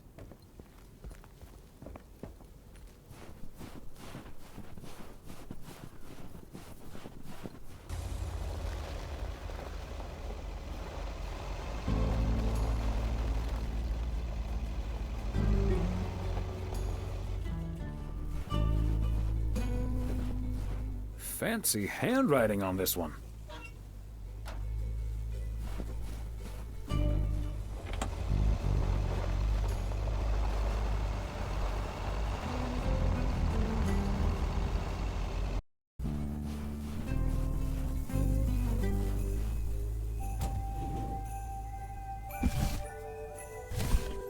A belated Christmas gift? Maybe.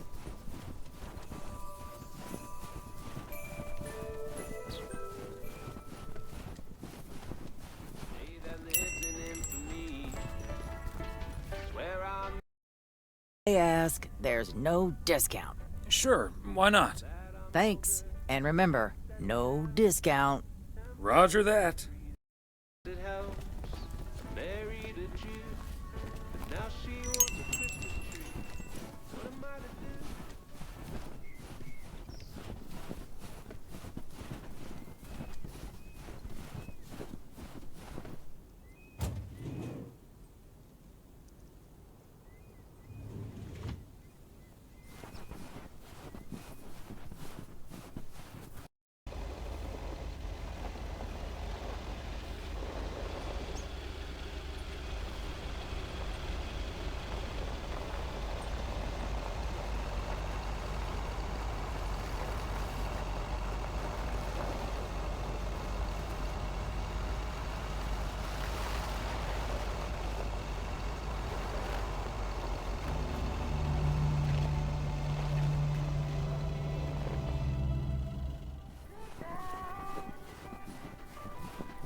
Another satisfied customer. Unless it's Bill's.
There we go.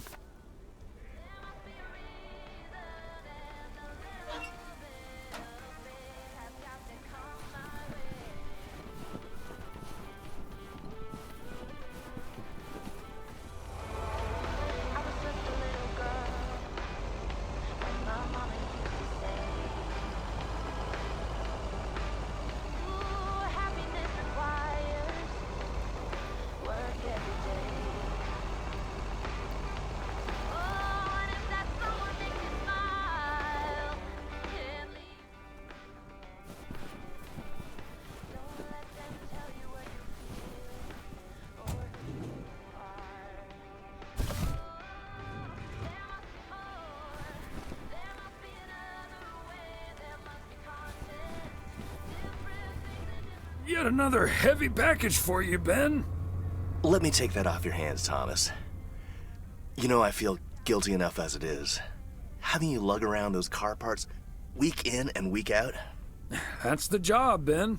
Neither snow nor rain nor heavy packages Stay these couriers from the swift completion of their appointed rounds. I'm serious, though. If you don't mind me saying, you're getting up there. Ever think of hanging up the old coat and bag? Hey, we can't all have our daughters follow in our footsteps when we retire the way you can. Well, that's true enough. Son of a gun. It's the engine parts for the news van. Didn't expect them to come in so soon. No, that's great. Now they'll be able to roam around PO for their report. Yep. With any luck, that thing will be up and running before the end of the day. Hey, don't rush it, Ben. Remember, you're getting up there yourself. Yeah. Now get going, you old timer.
Okay, let's get this to its destination.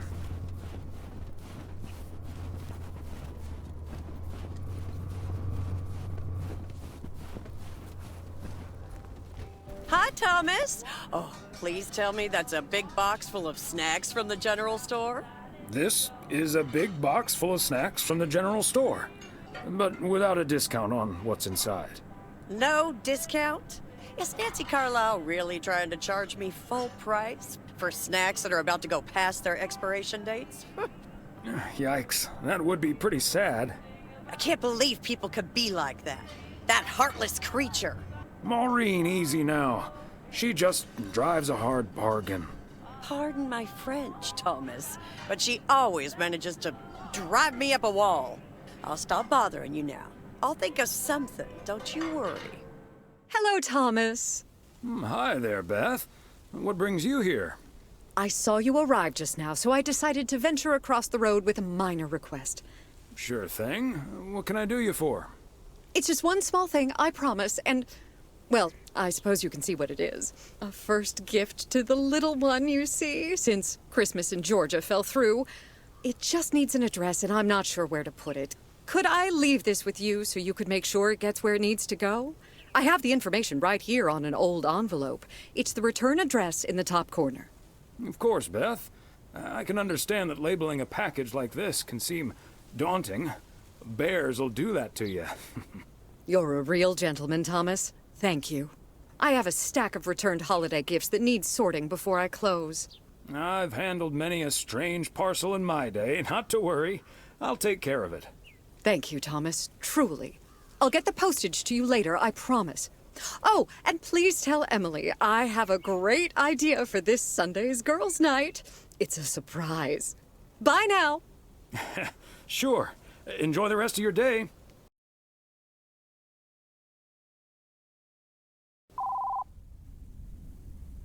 Hello? Hi, Meredith. It's us. Your dad is standing right next to me. Hiya. Hi. Shouldn't you two be at Moe's right now? Yeah, we're about to jump in the car, but we wanted to share some exciting news with you. Oh, first things first, though. How was your Christmas? Well, I worked. And Tess and I made a Christmas meal you probably won't ever find in a cookbook. But we had a lovely evening. Thanks, Mom. Can I get the exciting news now, please? Okay, so your dad and I will fly into Florida this September. I won a sweepstakes. Get out of here. Wow, that's so awesome, Mom. Florida in September. Beats the PO weather, huh? Oh, sure does. Dad, are you excited as well? I sure am. Aren't you worried about flying there? Last time you came to visit, it took a few hours for that green tinge to leave your face. Oh, Meredith, don't make it worse than it was. Fine. Maybe he just boozed too much on the plane. Have you checked if the flight includes free cocktails? Best bring your flask, Dad, just in case. If you were here for Christmas, you might have gotten one from Santa. Oh, well. I may not have been there, but at least my boss called to interrupt your dinner. Sorry about that, by the way. Rest assured he was appropriately ashamed. We all make mistakes, Meredith. Some of us just more than others. I can't disagree there. Oh, hey, you two shouldn't keep Maureen waiting. You're right about that. Your dad will go and get the car warmed up, right, honey? That's my cue. Bye, Em. Take care. Bye. Have fun tonight. Thanks for getting the car all toasty for us, honey. You're very welcome, dear. It's my pleasure. We've been doing this for decades now, and I've never stopped looking forward to spending my Saturday evening here with you. I feel the same way, Em. I'm a lucky man to have you. Good evening, you two beautiful people. Ready to order? Or should I just write down pancakes for lovely Emily and a T-bone steak for Big Thomas here? Oh, Maureen, your intuition never ceases to amaze me. It sure is pancake time for me again. Big Thomas would very much like that, Maureen. Thanks. You got it. Be right back, folks. Ashley, it's pancake time! And get the steaks out! This will never get old. But Beth making surprise plans and this Florida trip landing in our lap got me thinking a little bit. If we're getting close to being able to do whatever we feel like doing, does that mean we should stay in PO forever? Yeah, of course. I can't imagine living anywhere else. It's also very hard for me to imagine. But it snuck into my mind and it doesn't seem to be sneaking out. And it's not like your arthritis will stop acting up in weather like this. I am looking forward to that Florida trip the more I think about it. It's a perfect opportunity to test the waters. Oh, wasn't it nice the way Meredith reacted to the news? Although I'm sure she's a little envious. Perhaps, but she'd have a hard time trying to relax. She probably wouldn't be able to stop thinking about all the things on her to-do list. Okay, folks, while Ashley's busy in the kitchen, it's time to fill Moe in on a few details. A little birdie told me you two were off somewhere fancy. Maureen, I was planning on telling you and the girls all about it tomorrow evening. But I'm sure you've also heard it's Florida in September. Florida in September. Oh, imagine that. Oh, I'm so happy for you two. Thanks, Maureen. Have you ever been to Florida? Are you offering your ticket to me? Oh, Thomas, that's so nice of you. Nice try, Maureen. Nice try. But the only one sitting next to me on that plane is my man. Are you totally sure about that, though? I heard that a certain Walter Morgan will probably not be very lenient with holiday requests from the postal office employees. Would he really get in the way of our Florida trip? If Walter Morgan gets in the way of that, I'll get in his way. I don't think I'm supposed to actually run a bar, but sure, all right. Oh, that means dinner's almost ready. Be right back, folks. See, things like this, they bother me sometimes. Maureen's a sweetheart, but it's almost impossible to have a private life here. That sure is true. But you take the good with the bad, and the bad with the good. I kind of like knowing everyone. I guess you're right about that. Maybe it's the stress of those 60-hour work weeks talking. Oh, Maureen's heading this way again. Let's just enjoy our lovely dinner together, shall we? We shall. Have I already told you that you look wonderful tonight? Look alive, folks. 2 plates of the good stuff.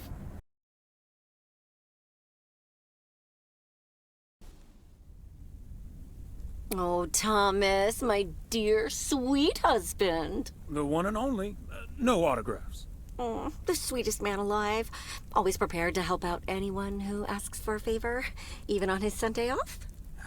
Okay, Em. What needs doing?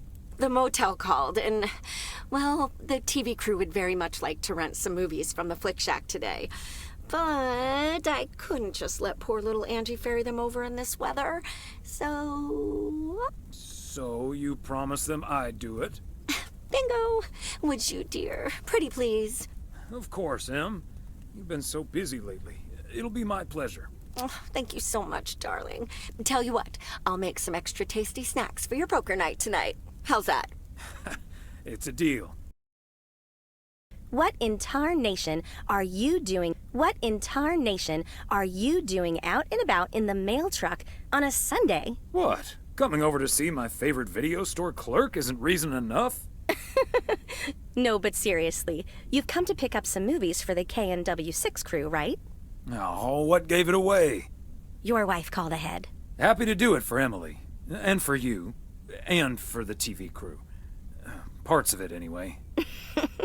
But first things first. So, what's the hot gossip on these out-of-towners? Well, there's Gabriel Serrano. He's the sound guy. Maureen seems to think he has a crush on Ilsa Richter. Yeah, that may well be mutual. What about the rest? Ilsa Richter is their producer. Competent, sarcastic. She kind of reminds me of my daughter. Well, then I'd like to meet your daughter someday. Because Ilsa I've met. Came into the store yesterday asking about P.O. and whether I liked it here. Cute as a button, that one. And only in town for a couple days. Perfect for a girl on the rebound. Shame she's into men. One in particular. Ooh, do tell. The way her eyes lit up when she mentioned that colleague of hers, Gabriel. Trust me, a girl knows. So anyway, let's get down to brass tacks.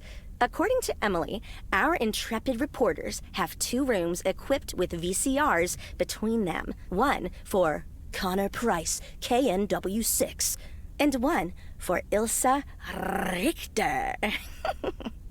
Great. I know what we should get for Connor. All the President's Men. That should give him some inspiration. Great idea. But Connor's already made his pick. Octopussy.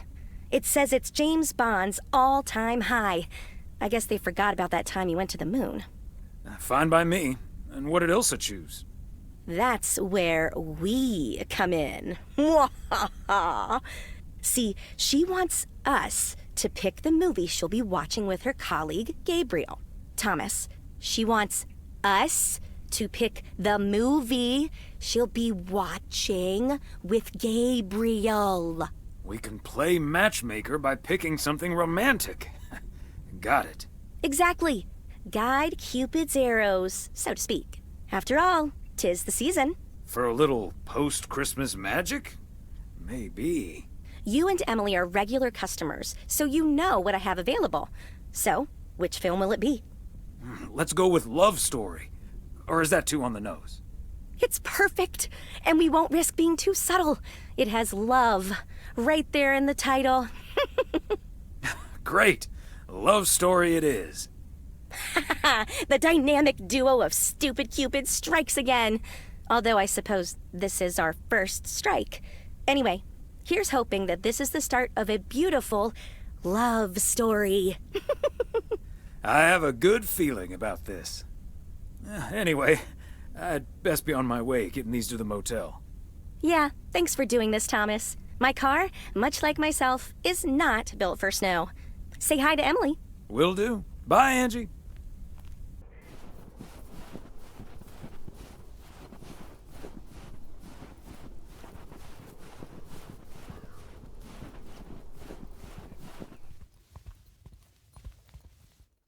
Special delivery. Hmm? Movies from the Flick Shack.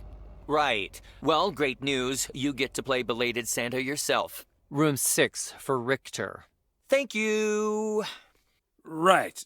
I will. Good day.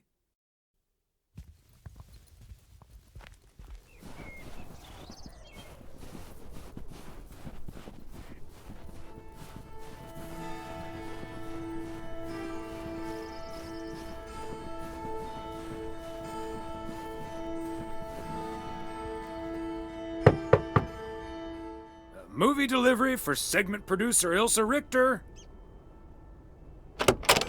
Yes? Oh, excuse me, Mr. Price. I thought this was Ilsa's room. No, that's room 9, but think nothing of it, my guy. Ooh, you got me my Bond movie. Yes, sir. Apparently it's James Bond's all-time high. Love it. You know, Moore's an even better 007 than Connery. He just oozes that classy British wit. Thank you so much. Dun, dun, dun, dun, dun, dun, dun, dun, dun, dun, ta-da, ta-da, pow.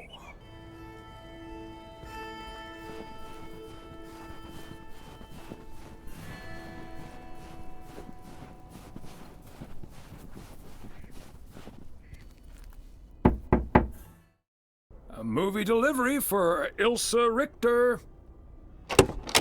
Yay. Good to see you, Thomas. So, what movie did you and Angie pick for me and Gabe? Here you go. Love story. Haven't seen this one. What's it about? Tennis? Good one. Not about tennis, but it's still pretty ace. Ha ha. I'm sure it is. Looking forward to it. Let me guess. This was Angie's pick. Well, let's just say it was a group effort. Okay. Well, color me curious. Hope it's age appropriate for big old puppy dogs. Oh, speaking of, on your way out, could you give a quick knock on Gabe's door, just so he'll know it's movie time? It's room number 2. Will do. Great. See ya.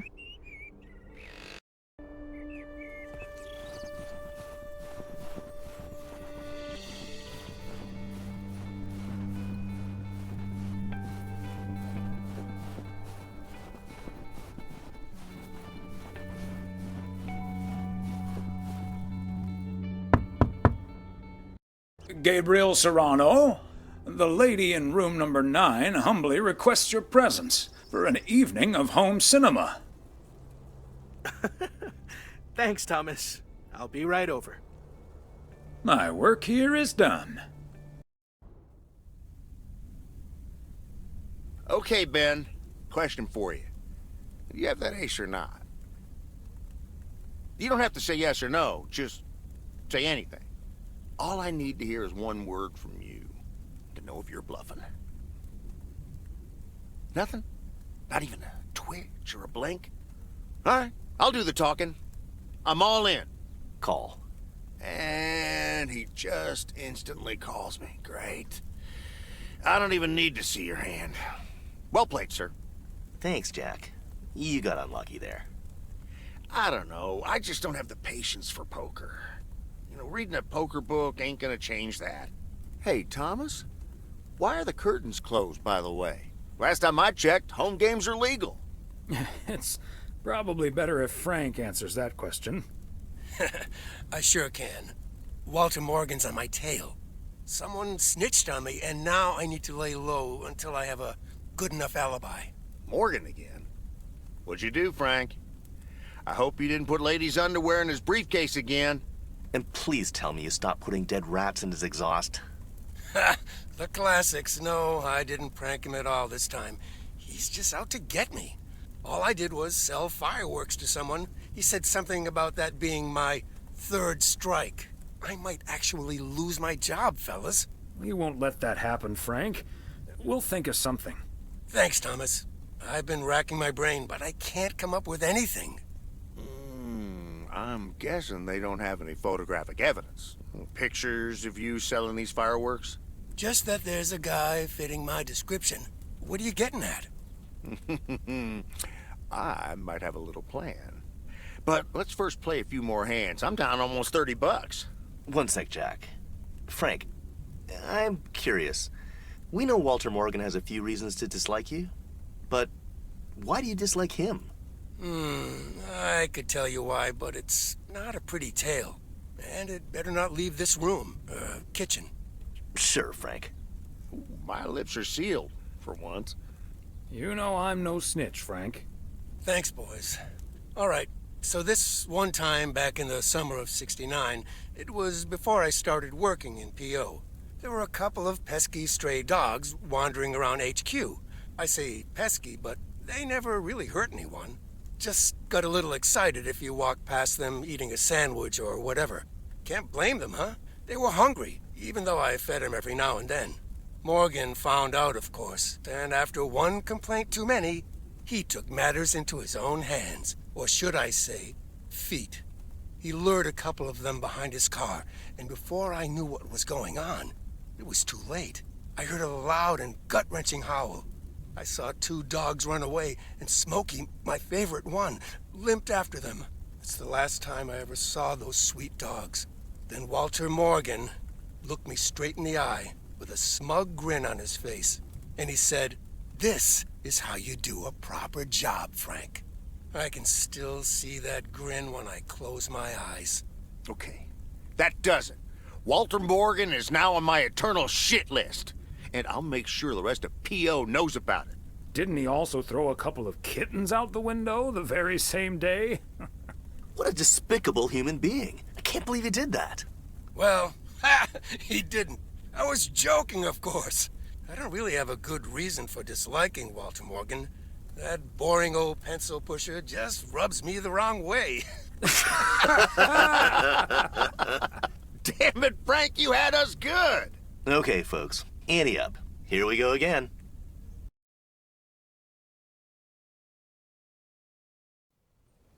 Psst, Thomas, over here. Hey, Frank. Thanks for filling up the dumpster. I wish that was all I was doing here. I'm trying to stay out of sight. Looks like Morgan will be at the post office all day. Listen up. Jack and I cooked up a little plan. I'm sure Morgan will be gone soon. But I gotta get out of here now. You haven't seen me. For the Monday morning, P.O. We're starting this week with a warning from Lucinda. P.O. positive or pet peeves? Hi, Jack. KNW6 TV crews filming in P.O. yesterday with Connor Bryce. As a big fan, I just had to ask him for an autograph. He asked me for my name, but he kept calling me Linda. Even after I corrected him twice. Isn't that just rude? Well, that's a bit rude indeed, Linda. I mean, Lucinda, of course. How about that? The weather prediction for today, bright but chilly. Enjoy your day and the music.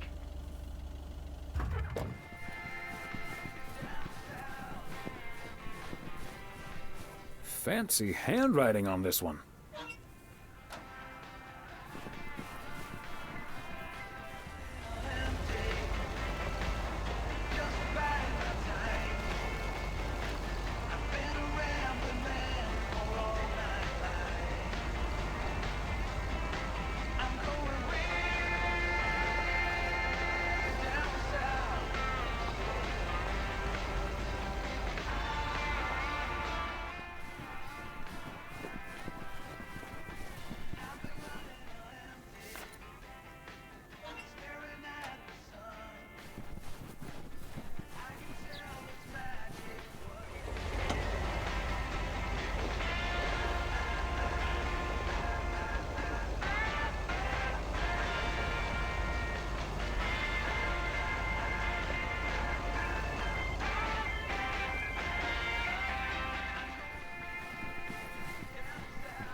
McGill's got such a great price on this house when the Sugarmans moved away.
Hi there, ladies. Hi, Thomas. Hello, Thomas. Well, this looks cozy. It is. You just dropped in at the good part. Oh, the good part? That's my favorite part. Well, I actually really need to get moving with the New Year's party coming up. Okay, so before I leave, we had this awesome girls' night yesterday thanks to Beth. It was hilarious. When I first saw where we were going, my brain went, oh my god. And when the guys showed us what we were going to do, my brain went, oh my god! And when we started, it was so yuck, but also so cool, you know? I've never done anything like that before, and I love that I got a chance to find out. But then again, I doubt that I will ever try it again. Ah, yes, the girls' night. What did you end up doing? We made haggis. You made what-us? I said haggis. It's a Scottish dish made from a sheep's liver, lungs, heart, and suet, all stuffed into a sheep's stomach.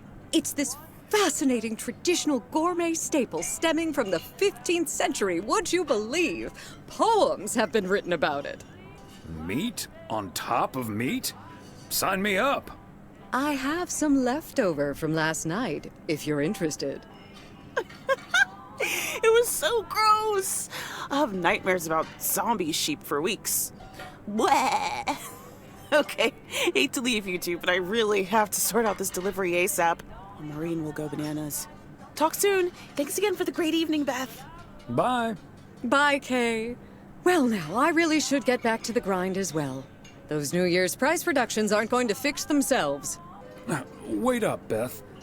I want to talk to you about something. Oh? What's on your mind? Is everything okay? Yes, I'm fine. Don't you worry about me, Thomas. I'm fit as a fiddle. Now, if that's all, I really need to get back to the bookstore. Beth, come on. You have been acting a bit strange lately. What do you mean? Standing outside in the cold with a parcel like that, it feels off to me. Okay, you've got me. Can we sit down here for a bit? Heavens, I do feel a bit caught out. But I have to admit, it does warm my heart to know that I cannot fool my friends. Well, out with it, Beth. You see, it's my eyes, Thomas. I have glaucoma, which means my optic nerve is deteriorating. I found out a few months ago. Oh my gosh, Beth. That's terrible. Thank you. It was a bit of a shock at first. I haven't told Emily yet. Daniel knows. It's not that bad yet, but it's not getting any better either. The thing is, this kind of condition happens slowly. And I haven't been the fastest in getting it treated, but they can stabilize it. That's why I wasn't able to fix the parcel on my own last Saturday. And that's why I'm starting to miss a few details here and there when I'm in the store. Or asking for peas instead of beans at Christmas dinner with all of my friends of all places. I had no idea. Is there anything we can do to help? It's sweet of you, but there is no need to treat me any differently. I've been going about my business as usual, first and foremost, because the deterioration is so gradual. Until I couldn't really do the little things anymore. Things like reading small print are getting difficult, which was a painful thing to accept at first. Working in the bookstore is starting to give me more issues than I'd like. Getting older. It's a strange thing, isn't it? It's like that Robert Frost poem. The afternoon knows what the morning never suspected. Doesn't mean I wouldn't mind taking a little nap in between from time to time, though. Is this why you're really leaving for Georgia? I mean, will you be able to take care of yourself in the long run? It is a big part of why I'm leaving, yes. But at the same time, it isn't. How's that? What I'm trying to say is, when you really look at it, in the end, it's not all bad. You see, every limit is a beginning as well as an ending, as T.S. Eliot puts it. For me, there's really no use dwelling too much on that limit. I can't change it anymore at this point anyway. But I do have a choice in how to deal with it. Plus, Georgia has a lot to offer: museums, social clubs, and most importantly, my family. If you look at it like that, getting older may still feel like a cursed time, surely, but I also see each new year as a gift.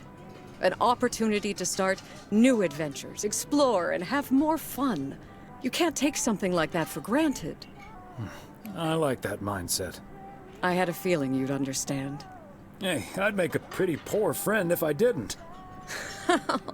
Well, I guess I really should be going now. Thank you once again, Thomas.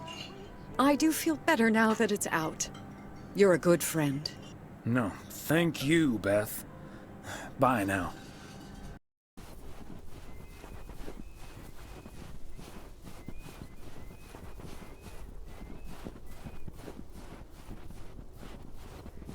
Okay, are we rolling? We're rolling. We're rolling. Okay, let's get this in one. I'm freezing my ass off. When Chekhov saw the long winter, he saw a winter bleak and dark and bereft of hope. Yet we know that winter is just another step in the cycle of life. In the summer months, this lake is bustling with activity. As the local fishermen cast their rods, the tourists plunk down hard-earned cash to rent a boat and spend a delightful sun-soaked day on the water.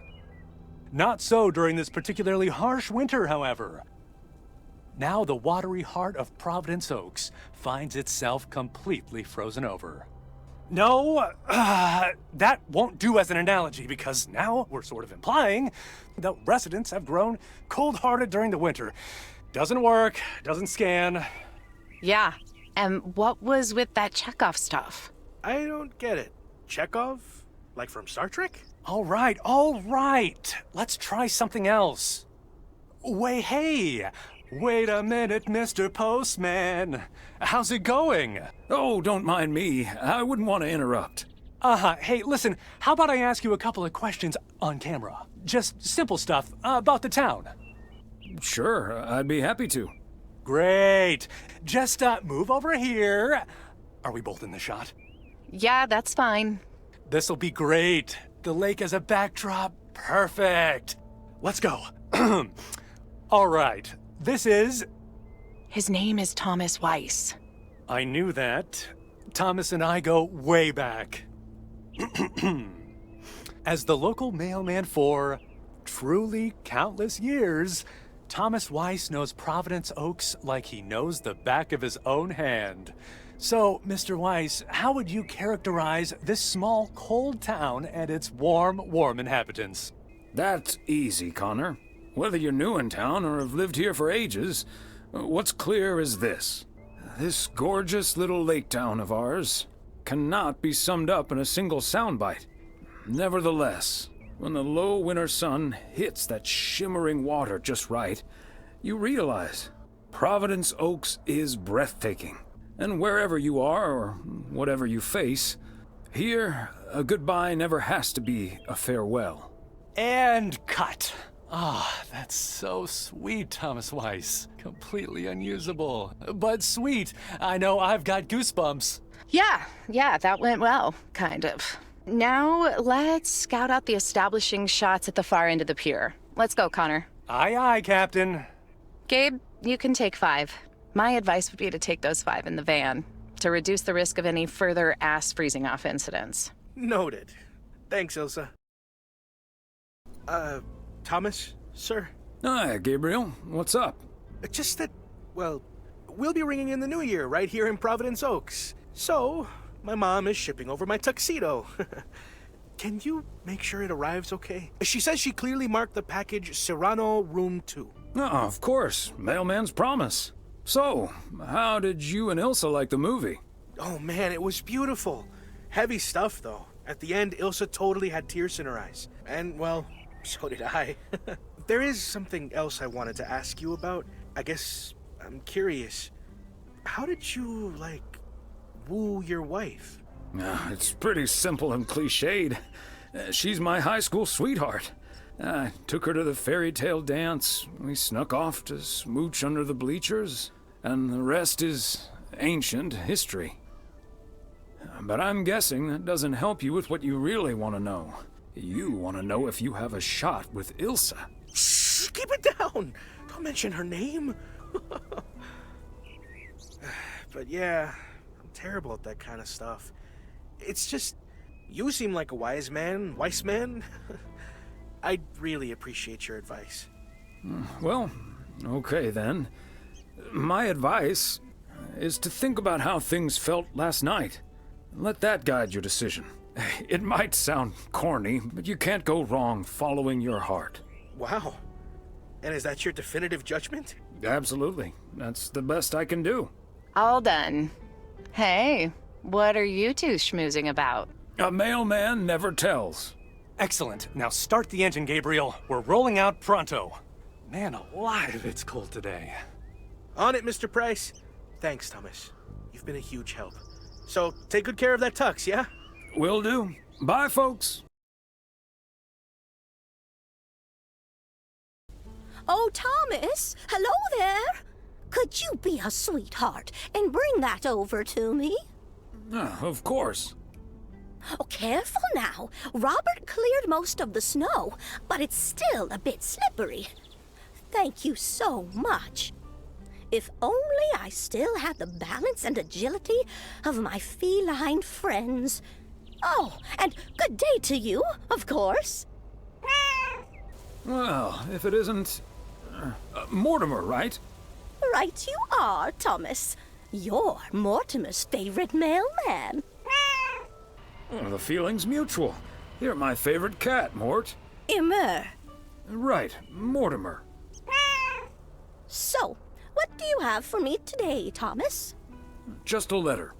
Let's see.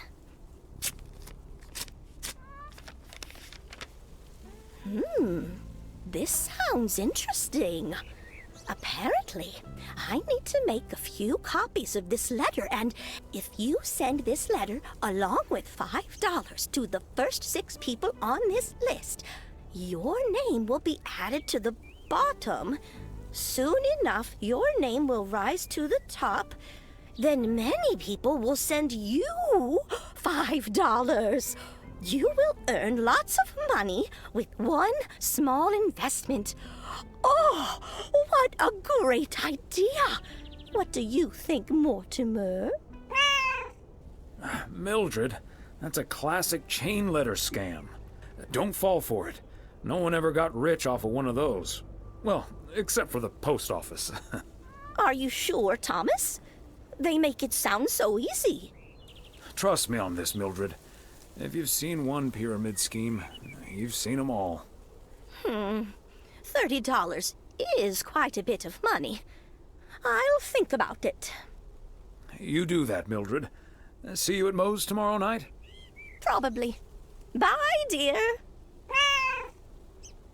Hey, Thomas, have you seen Jack?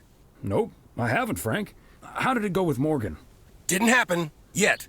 But I need Jack to pull it off. I'm a sitting duck right now. I'm toast if Morgan suddenly shows up. Really? What's the worst that can happen? Good afternoon, gentlemen. Sorry for interrupting your conversation. Mr. Coleman, I see you've managed to be present at the job position you're currently holding. I think it's time you and I had a little chat inside the office. Mr. Morgan, it's so good to see you again. A little chat sounds wonderful. But I'm afraid there's an extremely urgent parcel I have to deliver right now. So stay put, and I'll be back in about 30 minutes. You can stay right here, Frank. I'm sure Mr. Weiss would be happy to deliver that package for you. Right, Thomas? Sure, Mr. Morgan. I just finished my round, so it's not a bother.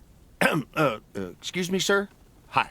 Hello. I heard you were looking for a guy in a light blue shirt with a mustache to purchase illegal fireworks in the parking lot of the post office? Well, you found him. Illegal fireworks? Who do you think I am?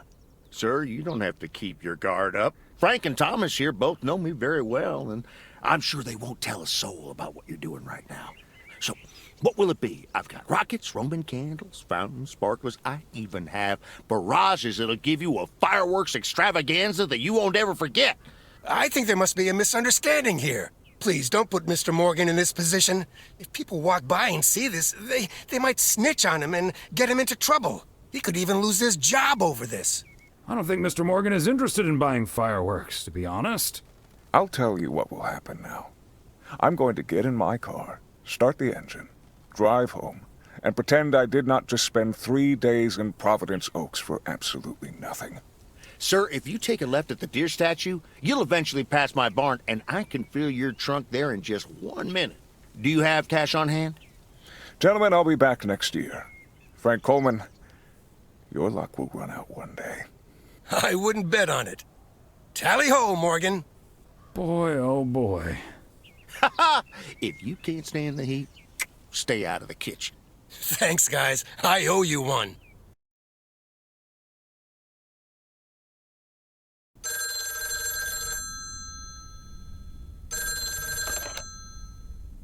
Hello?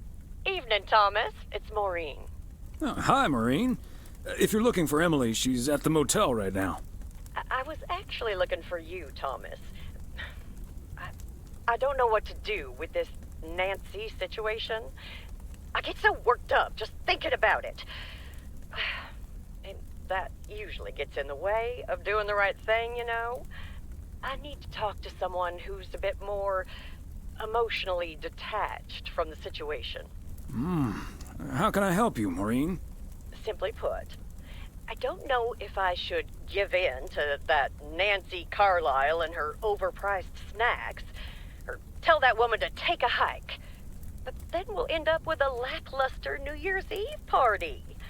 A party is about having a good time with people you like. Who cares if the snacks aren't great? That's what I'd like to think as well. But I just don't like to disappoint people. It may not be the perfect party, but people will understand that you had to draw a line in the sand. I think you're on to something there, Thomas. I'm not yet totally sure what I'm gonna do, but at least my mind's at ease now. Thanks for lending me your ear and advice. You're a doll. You're welcome, Maureen. Take it easy. The 26th President of the United States, Teddy Roosevelt, regularly staged boxing matches in the White House and took on anyone he could, including professional boxers. In 1888, a pigeon fancier and a beekeeper challenged each other's creatures to a 3.5-mile race organized in Germany. The bee won by 25 seconds.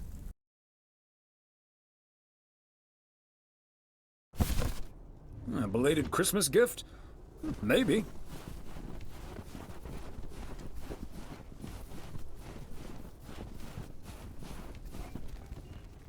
Thomas, it's good to see you. Thanks again for the little chat we had yesterday evening.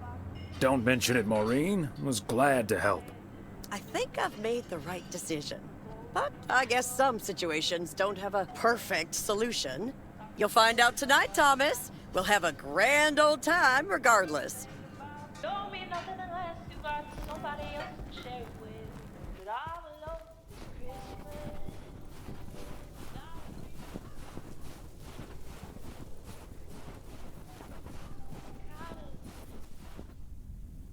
Oh, hey, Thomas. We're about to do a little interview, but you're welcome to listen in.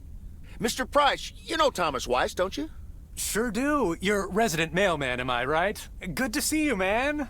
Hi, guys. Don't mind me. I'll just be a fly on the wall here. That was Open Sky by Velvet Moon, one of my favorites. Folks, we have a special treat for you today because I have a guest here at the Reynolds studio. You know that happens from time to time, but today it's a bona fide big shot. None other than KNW6's own newsman extraordinaire, Mr. Connor Price. Thanks for having me, Jack. Always nice to talk to a fellow broadcaster. So, how long have you been doing this local show? Coming up on our 10th anniversary, Mr. Price. But you've been at KNW6 for longer than that, no? Yeah, it's been... Gosh, can you believe I started there way back in '66? As a segment producer on Portland Rise and Shine. Still remember the title of my first item, too. Is Poplin Still Poppin'? That's a great title. And yet, this is the first time you've come to Providence Oaks. First time staying a while, at any rate. So, Mr. Reynolds, how would you describe this town? Well, I'd say it's... Hey! Wait a minute. Who's interviewing who here? I'll ask the questions, thank you very much. Apologies, my friend. Just can't help myself, always chasing the story me. It's the commitment I've made to our viewers. The price guarantee. So, what stories are you chasing here in P.O.? Oh, you know, just trying to capture the old couleur locale. I must say, the people here are very friendly, and I hope the feeling's mutual. Right, Thomas? That's Thomas the mailman over there.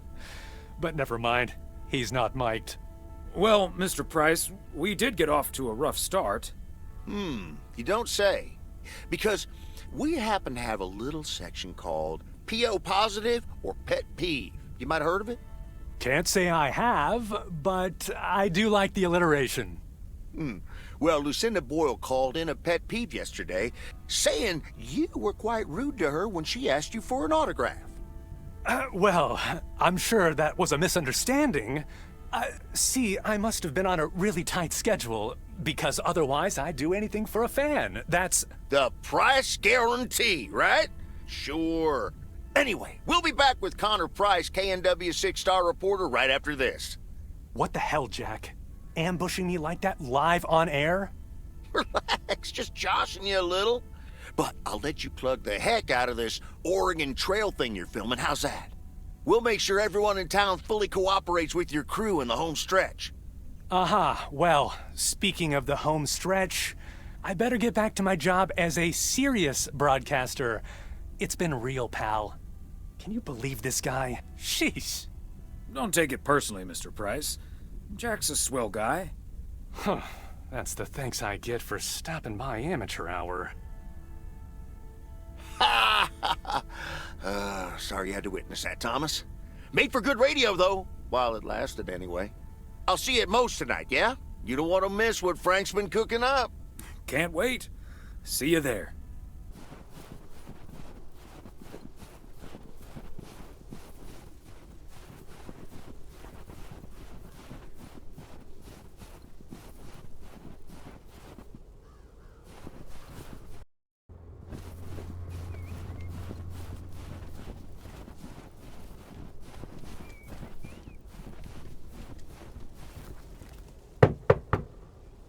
Special delivery for a Mr. G. Serrano. He's not in. I should probably leave it with Ilsa then. Room 9.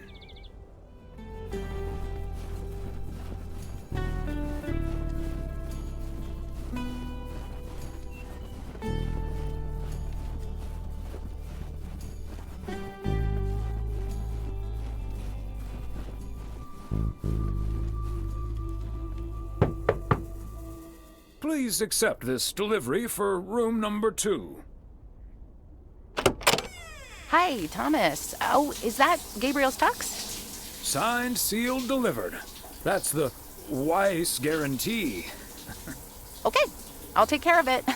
Thanks. Right then, I'll... I'm feeling fine, I'm feeling strong. It won't take long. Ooh, when I use my witchcraft. Ooh, when I use my witchcraft. Ooh, yeah. Well... Great. So...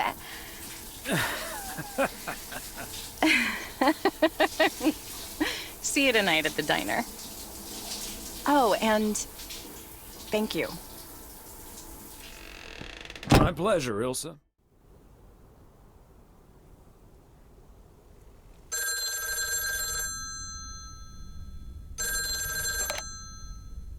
Hello? Hi, Meredith. It's the Weiss family again. We wanted to wish you a happy new year before we're going to Moe's. Hey, thanks. We've got a little over an hour left here before it's 1986. You'll watch out for those fireworks, won't you? They're so unpredictable. I will. I'll probably stay inside anyways. We've got 4 more hours to go, but Happy New Year! I'd rather be early than late. Are you going anywhere to celebrate? Thanks, Dad. We're all a bit drained after making the deadline. Some guys from the office were going to do a ER Kung Fu tournament, but I didn't feel like it. A Kung Fu tournament? On New Year's Eve?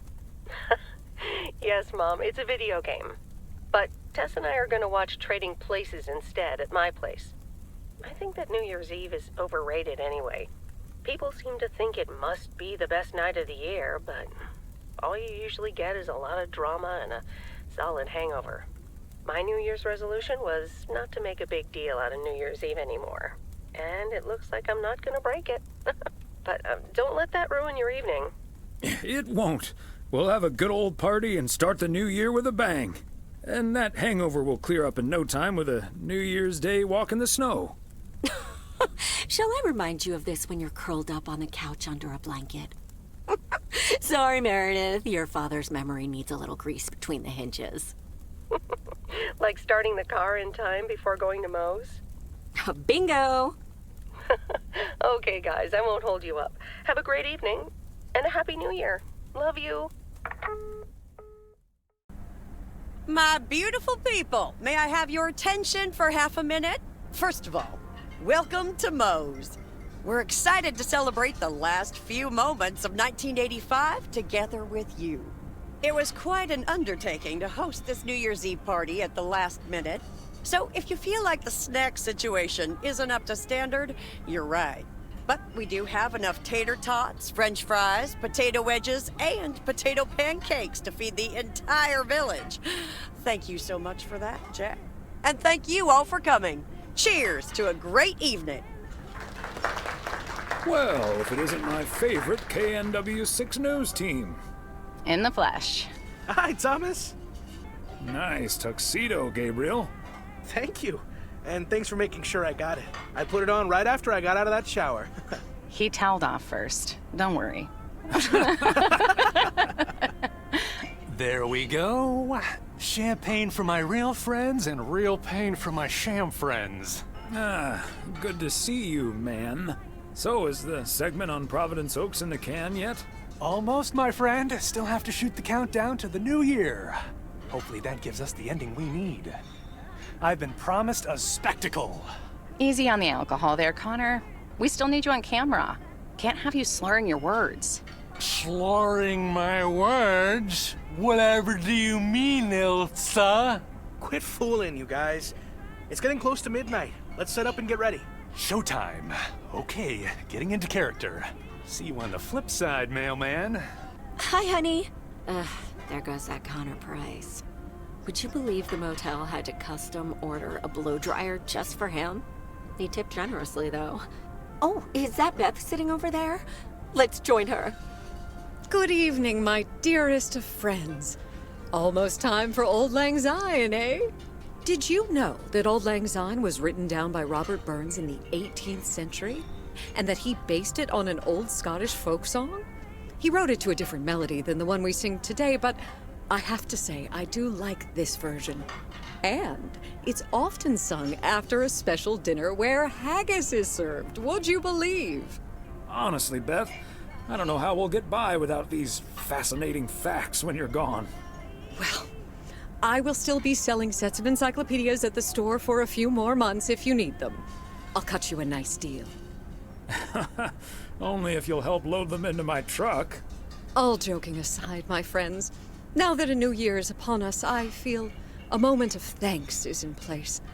I know I've kept my situation from you for a while, but now that it's out in the open, I honestly don't know why I didn't share it with you sooner. Pride, I suppose. But I feel so much better now. So thank you, my friends. That's what we're here for.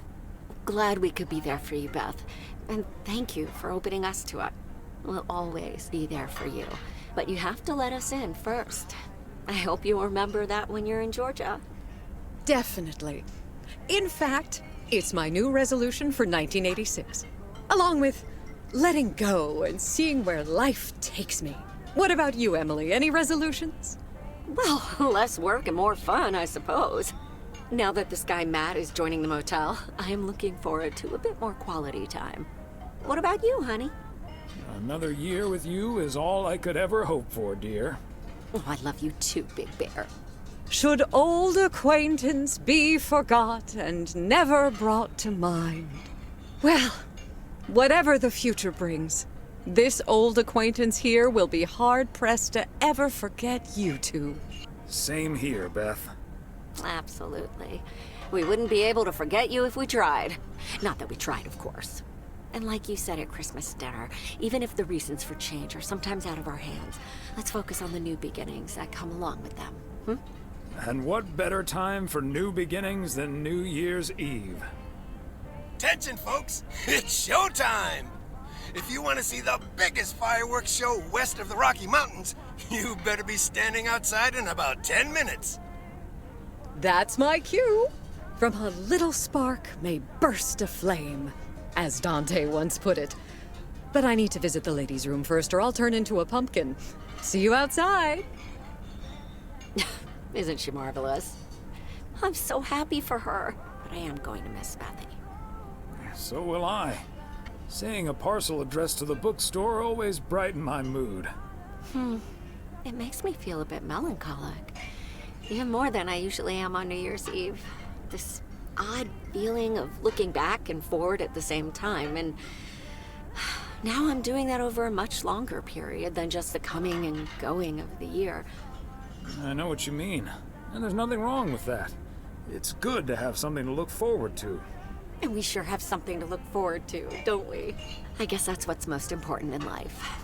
But let's enjoy the here and now instead. Our wise and beautiful daughter just taught us not to demand that this should be the best evening of the year. But we're allowed to try it, right? So this is where my speech ends, my dear husband. And now I need a glass of champagne. I'll drink to that, and to you, and all the good things the new year will bring us. Maureen, I need champagne. For me and my beautiful wife. You got it, sir. Just grab your glasses and join me in the bottle outside.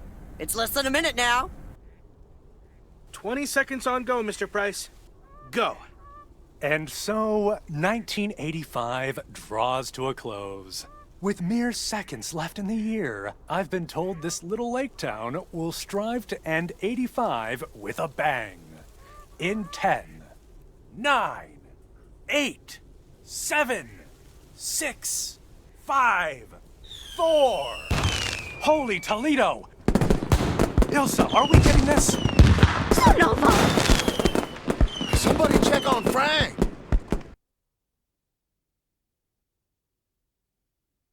That sure sounds like a delicious eggnog recipe. Hurry up, dear. It's coming up next. Yes, don't get too excited now. It's just a preview, remember? And now, a man with a very special New Year's resolution. And he's going to tell us all about it. Isn't that right, Sybil? Absolutely, Bob. It's none other than our roving reporter, Connor Price. Connor, my dear, where in blazes are you? Well, Sybil, I'm in beautiful Providence Oaks, wishing you and Bob and our viewers a joyful 1986. And as for my New Year's resolution, Bob, why, it's my very special price guarantee to all of you that I will be sharing gripping tales and intimate portraits from all over Oregon in an all-new series of special reports on small-town America. Part 1 will air tonight at 8, right here on KNW6. And it will be all about the gorgeous little lake town where I was fortunate enough to spend the waning days of 1985. Here, let's take a look at an exclusive sneak peek. Providence Oaks, an idyllic town by a lake just south of Melville.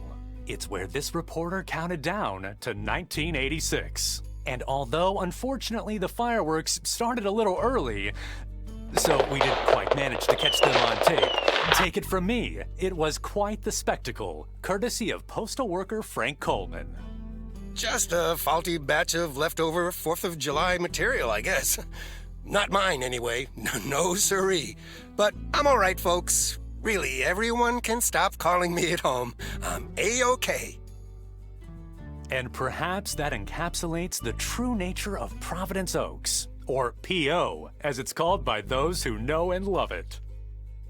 It's a town where, even when things don't go as planned, folks will be all right and A-OK. It's just, we help each other out, and there's nothing we can't fix.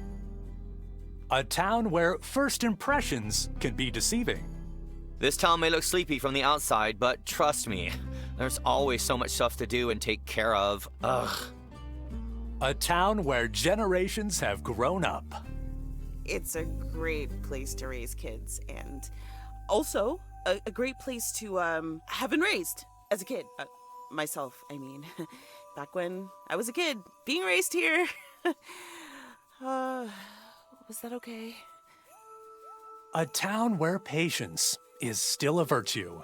To be honest, I'm not entirely sure if this is where I'll find what I'm looking for, but I do know I can keep looking here for as long as I want, and that feels great.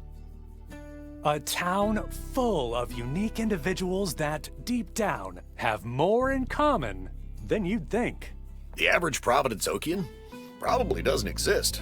We do tend to keep to ourselves until someone needs us. Then we show up. Always. A town you can't help but love. I just think it's the best place in the whole wide world. Sue me. And where everyone has a story to tell. To me, it's all about the people. Because... Yes, well, leave it to the mailman to say it best. Here, a goodbye never has to be a farewell. Indeed. Providence Oaks, like so many other places in our great state of Oregon, is a small town with a big heart. This is Connor Price, KNW6, P.O.